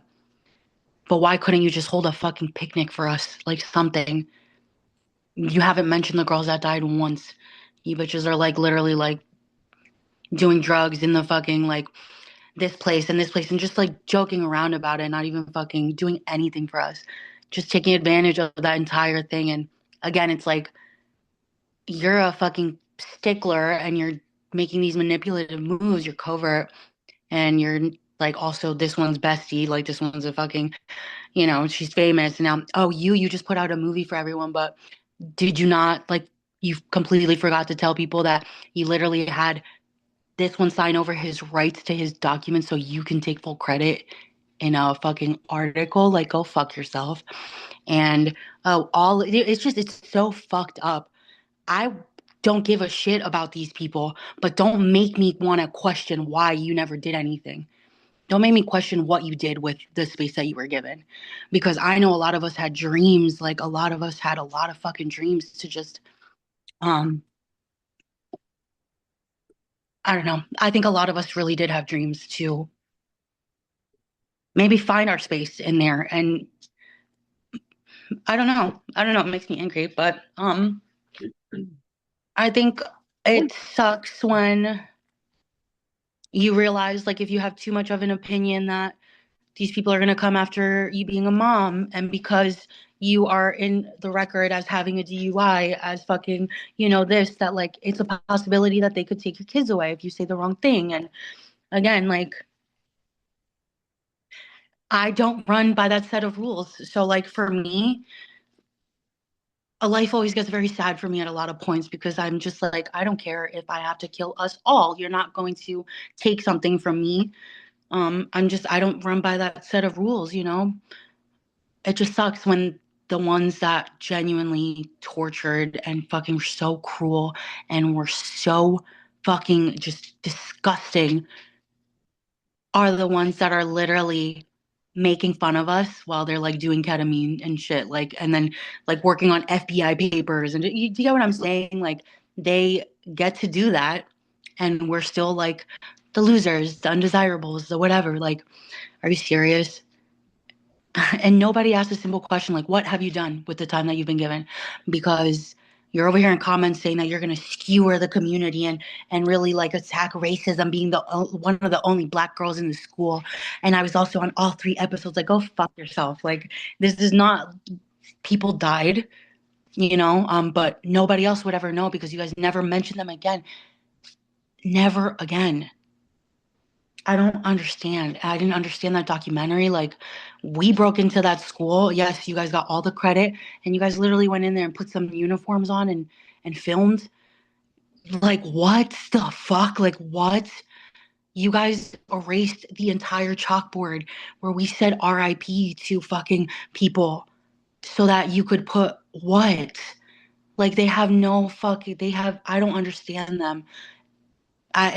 I'm gonna take it further. Like, it's not that I don't understand them, it's that they are like heartless to me. They had the most privilege, but they're the most hurt ones. Their stories matter the most. Um, their collective group staying together matters the most. Like, they are just control, control, control, and no one calls it out. Like, I did start calling it out, and I'm gonna continue to. And this is why I remember now. Like, I wanted you to hold this space for me because if something happens to me, I did not do this to myself. I did not do this to myself at all. I almost died when that documentary came out last year because they all got together and agreed to implement a manipulation tactic on me where none of them acknowledged me, none of them asked me, not even Katie. And like, that responsibility falls on her because we helped her and we didn't deserve that. Like, that to me is criminal. Bullying to me is like premeditated murder because if you let them go and go and go, they'll fucking kill us. Like, that's what happens. And if you even call them out, they will ruin your life. Like, they just say the most outlandish things like, "Oh, you're just so," like, it's kind of crazy. In hindsight, that's okay. Some of us are here to endure that so that others don't have to. And I just really hope that the patterns that I present in the future going forward are worthy enough for people to support and start. All we have to do is just call them out. Like, they can't do this to us. You can't treat people like that. But yeah, I almost died last year after I just got made fun of for not being able to breathe after they denied me my reality and didn't warn me that a bunch of survivors were going to come and look for me and ask me for their files. Like, Katie abandoned and discarded that entire situation with me 4 years ago. And she asked me to help them because, I mean, she asked me to help her because that group of girls didn't. I don't think people understand. Our mission in the beginning was we would literally sit there in a big group, Pat, Gaddy, Kyle, me, like, we would just, Quentin, um, we would just make fun of all of those girls because that's who they fucking were. Like, they were just, they were not us. Like, they were just not with us. They were fucking creepy. They were just fucking morbid. They got off on a different set of rocks. And like, I just know no one was afraid of me in that school. No one was afraid of me, and I don't want them to be. But to go on a fucking, to go on an actual fucking, it's not even a docu-series. It's a fucking pseudo documentary. That's not a real documentary because it's not true. It's not true. And that's not true. Like, how can they not get into legal tussle like that? Because when you take people's identities and you take credit for the shit that they did, we risked our freedom, we risked our fucking funds, we risked our mental health. And you knew all of that. You didn't tell us anything, and you're literally signed to an agency in LA and you took my story. Like, go fuck yourself. It's psychological warfare. And I begged and begged and begged to be taken into an involuntary hold I was begging, I was begging, I was begging. I just couldn't stand it anymore. And my kid's dad was like, no, no, like, and he grabbed me and he held me and he was just like, no, no, no, this is not like he stayed with me until I could like relax. It was a long time. And there were girls that there's people that they are placing on involuntary holds now. That's where it's going. Like they're, they're literally taking everything from us. We already don't have anything.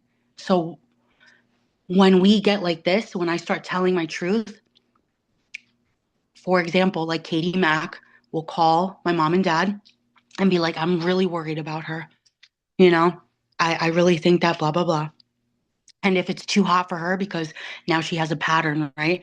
Now her protege is Catherine Kubler. So now Catherine's gonna do it.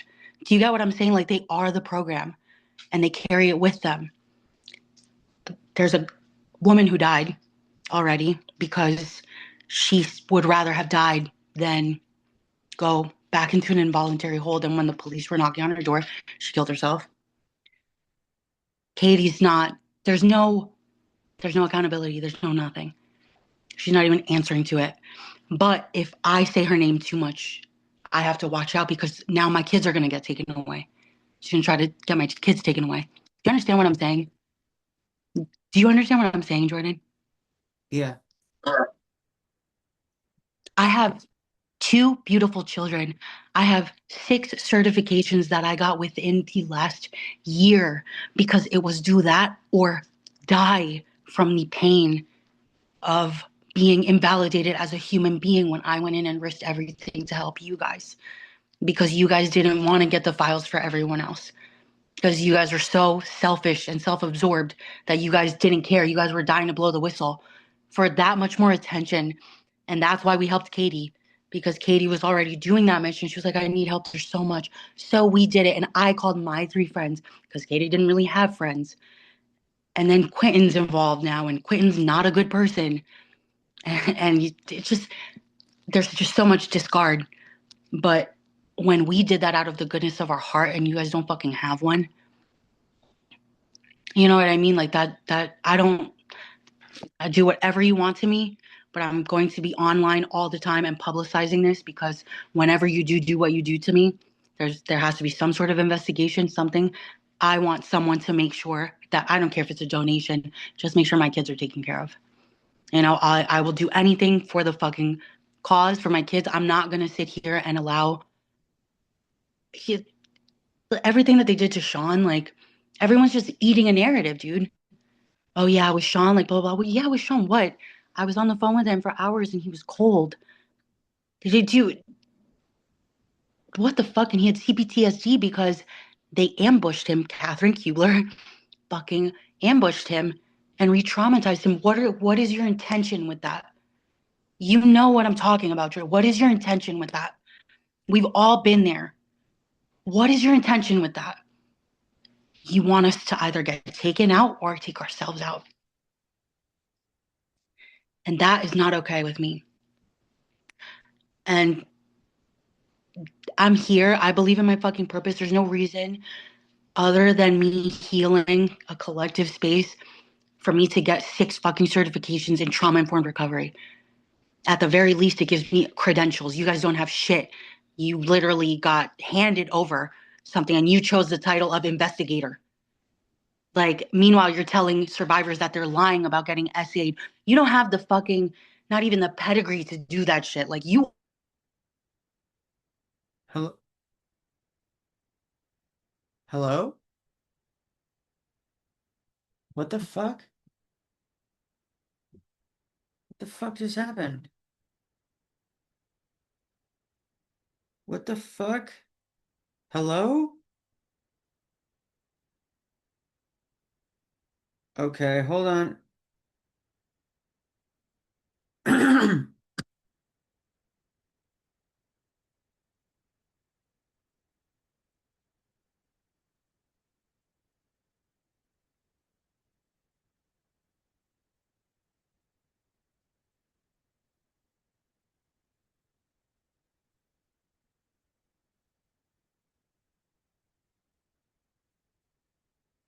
Okay, well, if I don't hear back from her in like five, I mean, not even that, dude. If I don't hear back from her in like a minute or two, not to end the interview.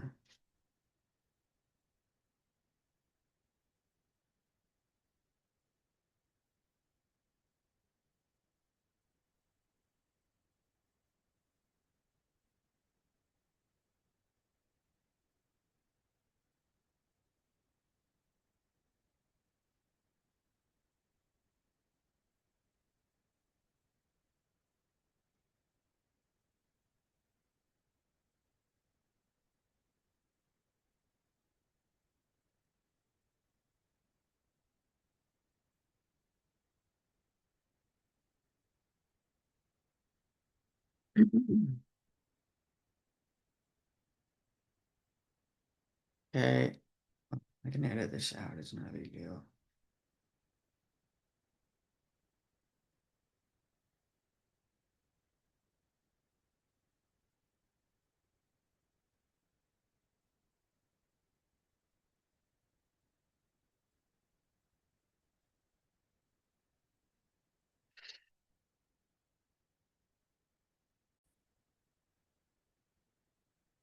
All right.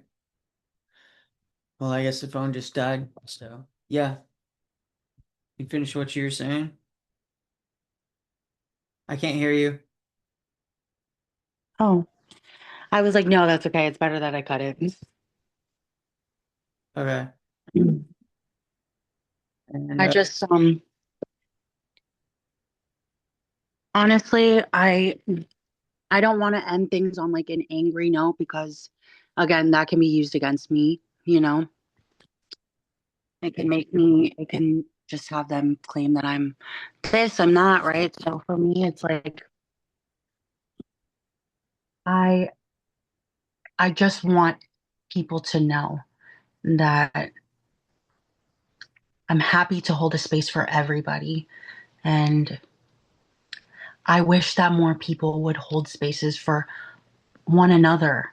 Like, there's no way that we get out of this without helping one another. There's something very interesting. Like, I don't think people realize just how much the system is in place because why the fuck didn't they play Sean's song for Ivy Ridge at the end of their fucking their pseudo series, right? Why didn't they play that? You know, um, Sean didn't take money for any of it. He didn't feel like it was right to profit off of other survivors because he's one of us, you know, like just a lot of bad stuff, man. And at the very least, I'm not saying that I can do anything about it, but I know for a fact that if enough of us blew that whistle, they would have to do something about it because it's a collective thing. Like it's a numbers game, remember, Jordan? Like it's a numbers game. We've always had the majority. These people are the minority. And I just want people to wake the fuck up because if you think that you are not going to be in a position of danger or liability or like, you know, whatever because you're just staying small, okay, that's good for you, but like they literally don't do anything for us. You know, at the very least let like other people sit at a table while you go out of fucking out of the country and like do what you're doing. You know what I'm saying? Like we don't have a voice, we don't have a nothing, we don't have nothing. And that's just very fucking like I'm not mm-mm. And I'm not even going to say it's like a it's not I'm not saying it's a race thing per se, but it is the same group of girls that graduated together. Again, that was like the last generation of like cunty upper levels because they left and like we were there and like we were cool. Like you understand? So like you always remember how people made you feel, but to see Sean in the position that he was in, knowing that any one of them, like any one of them, they could have just paid for like a motel for him for the year.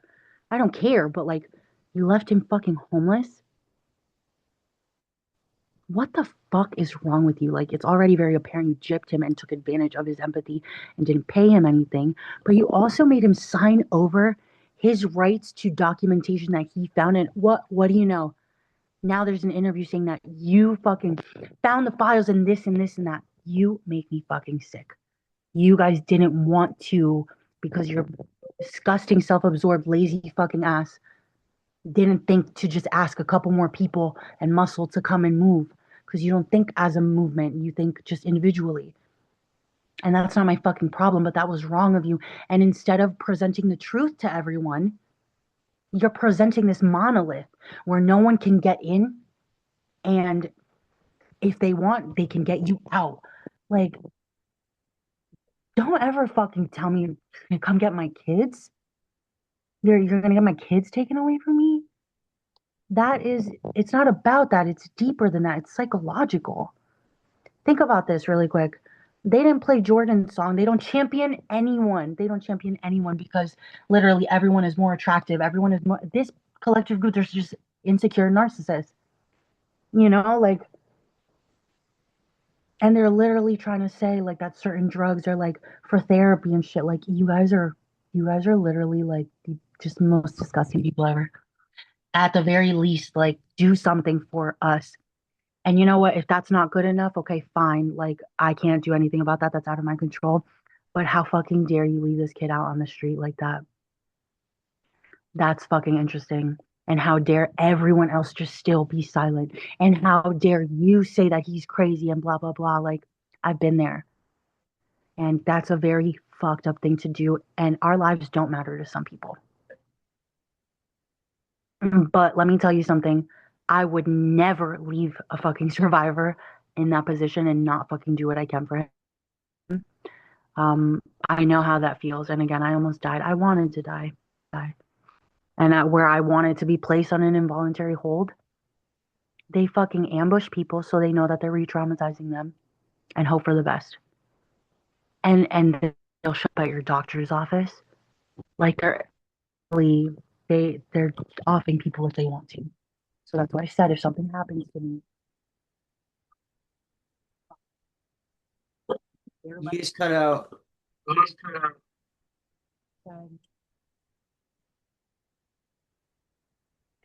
I said if something happens to me, I want not only their money, but I want like their grandkids' money. And I want that to go to my kids. I want their legacy money. I want their bloodline ended because I will absolutely die for not a righteous cause, but like a justice one. And I'm not going to sit here and have my kids end up like what around your kids. It's very sick. Like there's checks and balances. And I believe that. I have faith in that. I'm not saying I'm some martyr and I want to be hurt. No, I want to enjoy my grandkids.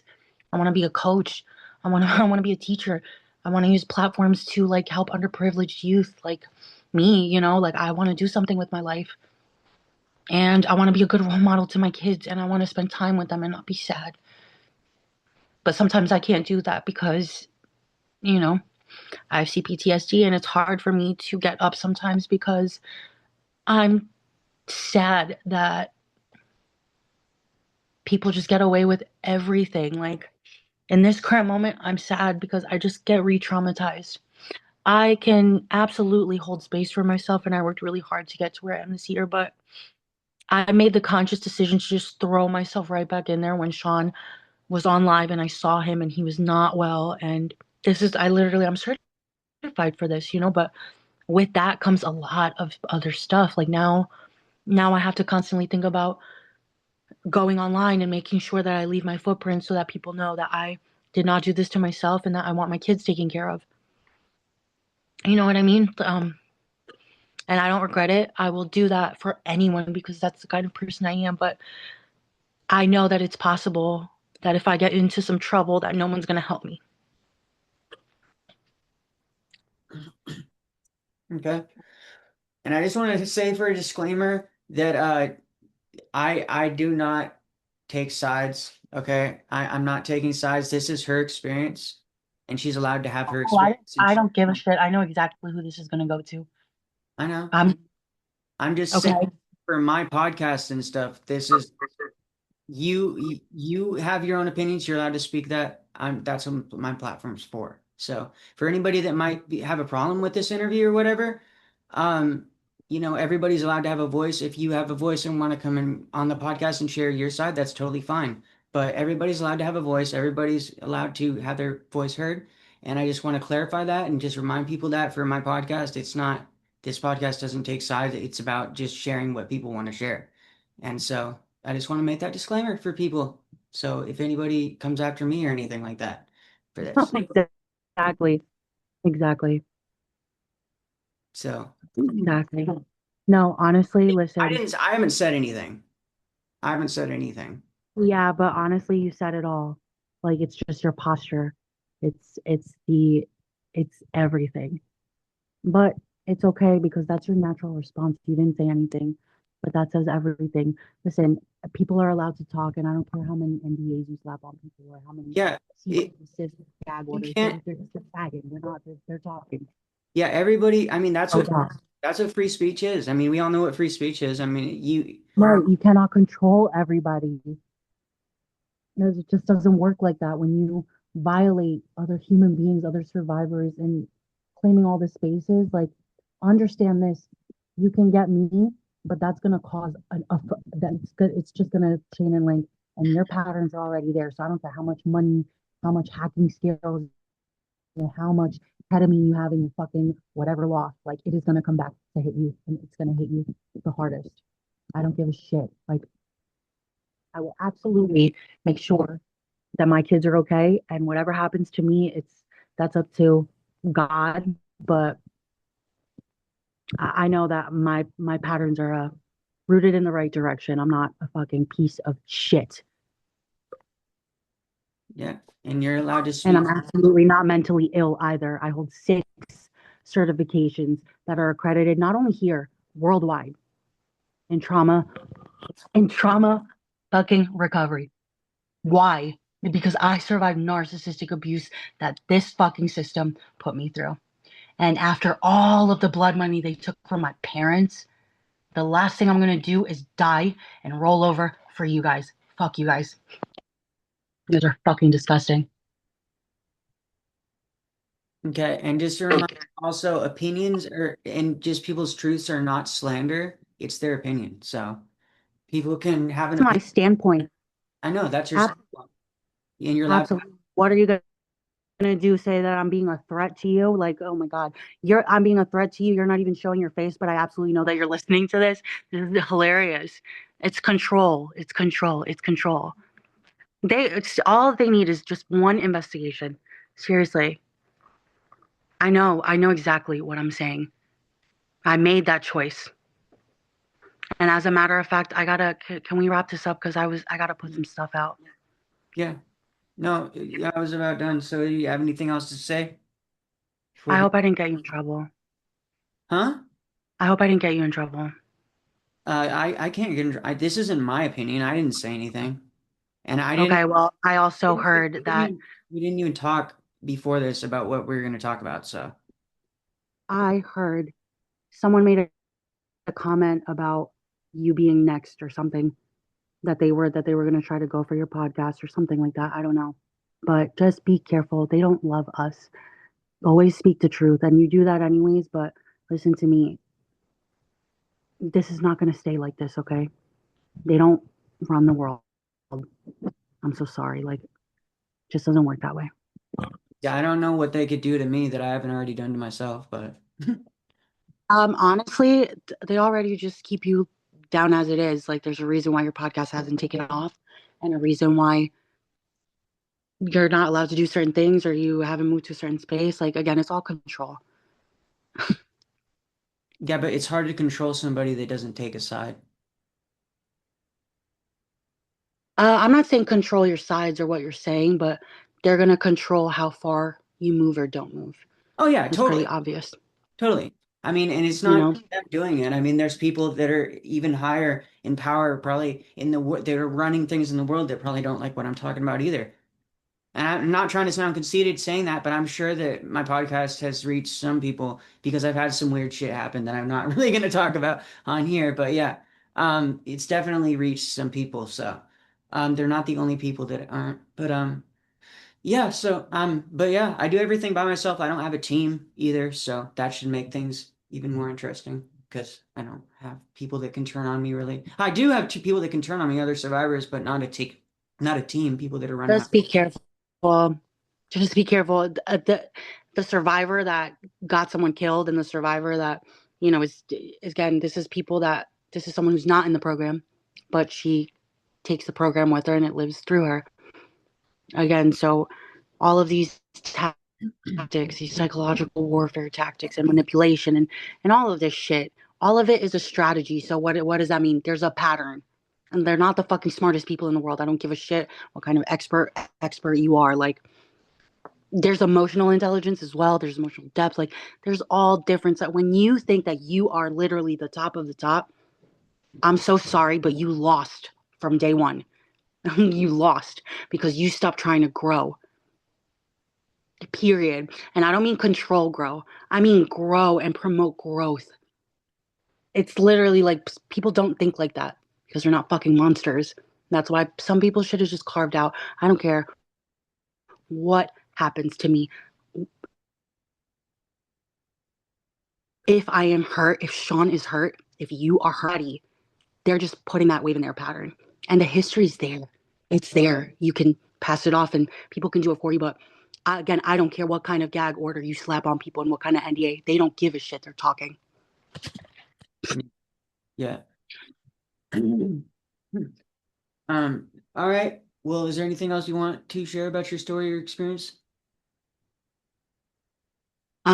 Yes.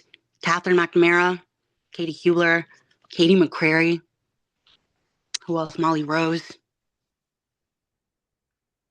If something happens to me, they're responsible for it. AKA McNamara, because she's obviously teaching Hubler how to do it because she had Sean put in. So again, they have to pass the baton at some point, but um all that shit, like they're losing it. They got comfortable. They were never meant to hold this space. Like you had a bunch of fucking program kids and you gave them a title, you gave them everything in the world minus the credentials to be trauma informed and move so. I don't know what the fuck the end goal is, but all of that blood money that Keebler just got for defamation of lawsuit, that's blood money.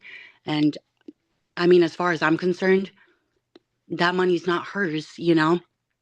I, I, case in point, like, then I have a defamation suit that I could file. I mean, I have more than that. Like again, all this fucking pseudo shit. Like, there's consequences for your actions, and I don't care if this comes to play now or 50 years from now. If it affects their grandkids, like I don't care. But when it does, I hope it just wipes them all out, because that's what your karmic thread calls for. You don't do this to people. Like, what the fuck? All right. Well, thank you so much for coming on the podcast and sharing your story. I appreciate it. I And appreciate it. I'm sorry. I hope I didn't get you in trouble. I mean, like I said, I don't. This podcast doesn't take sides, so I just let people speak and share their truth. So that's what I do. Exactly. Okay. All right, Jordan. I appreciate you taking me in today. I really appreciate it. Yeah, no problem. And hope you guys please make sure you like the video, subscribe if you support my work. Are you gonna send it to me? This recording, Mm-hmm. I mean, I can send it to you, yeah. Please, because I want to send out the parts that I want to chop and screw it myself so that I can send out the most important parts that need to be heard like immediately, right? Okay. Please. This, actually, can't you just send it to me here? Because it's a Zoom thing, right? Yeah, but I has to download to my Oh. computer. Yeah. Okay. You're going to send it to me, right? Because I Yeah. don't, It's I your definitely, it's okay. your so Okay, good. yeah. All right. Well, thank you guys so much, and we'll see you on the next one. Bye, y'all.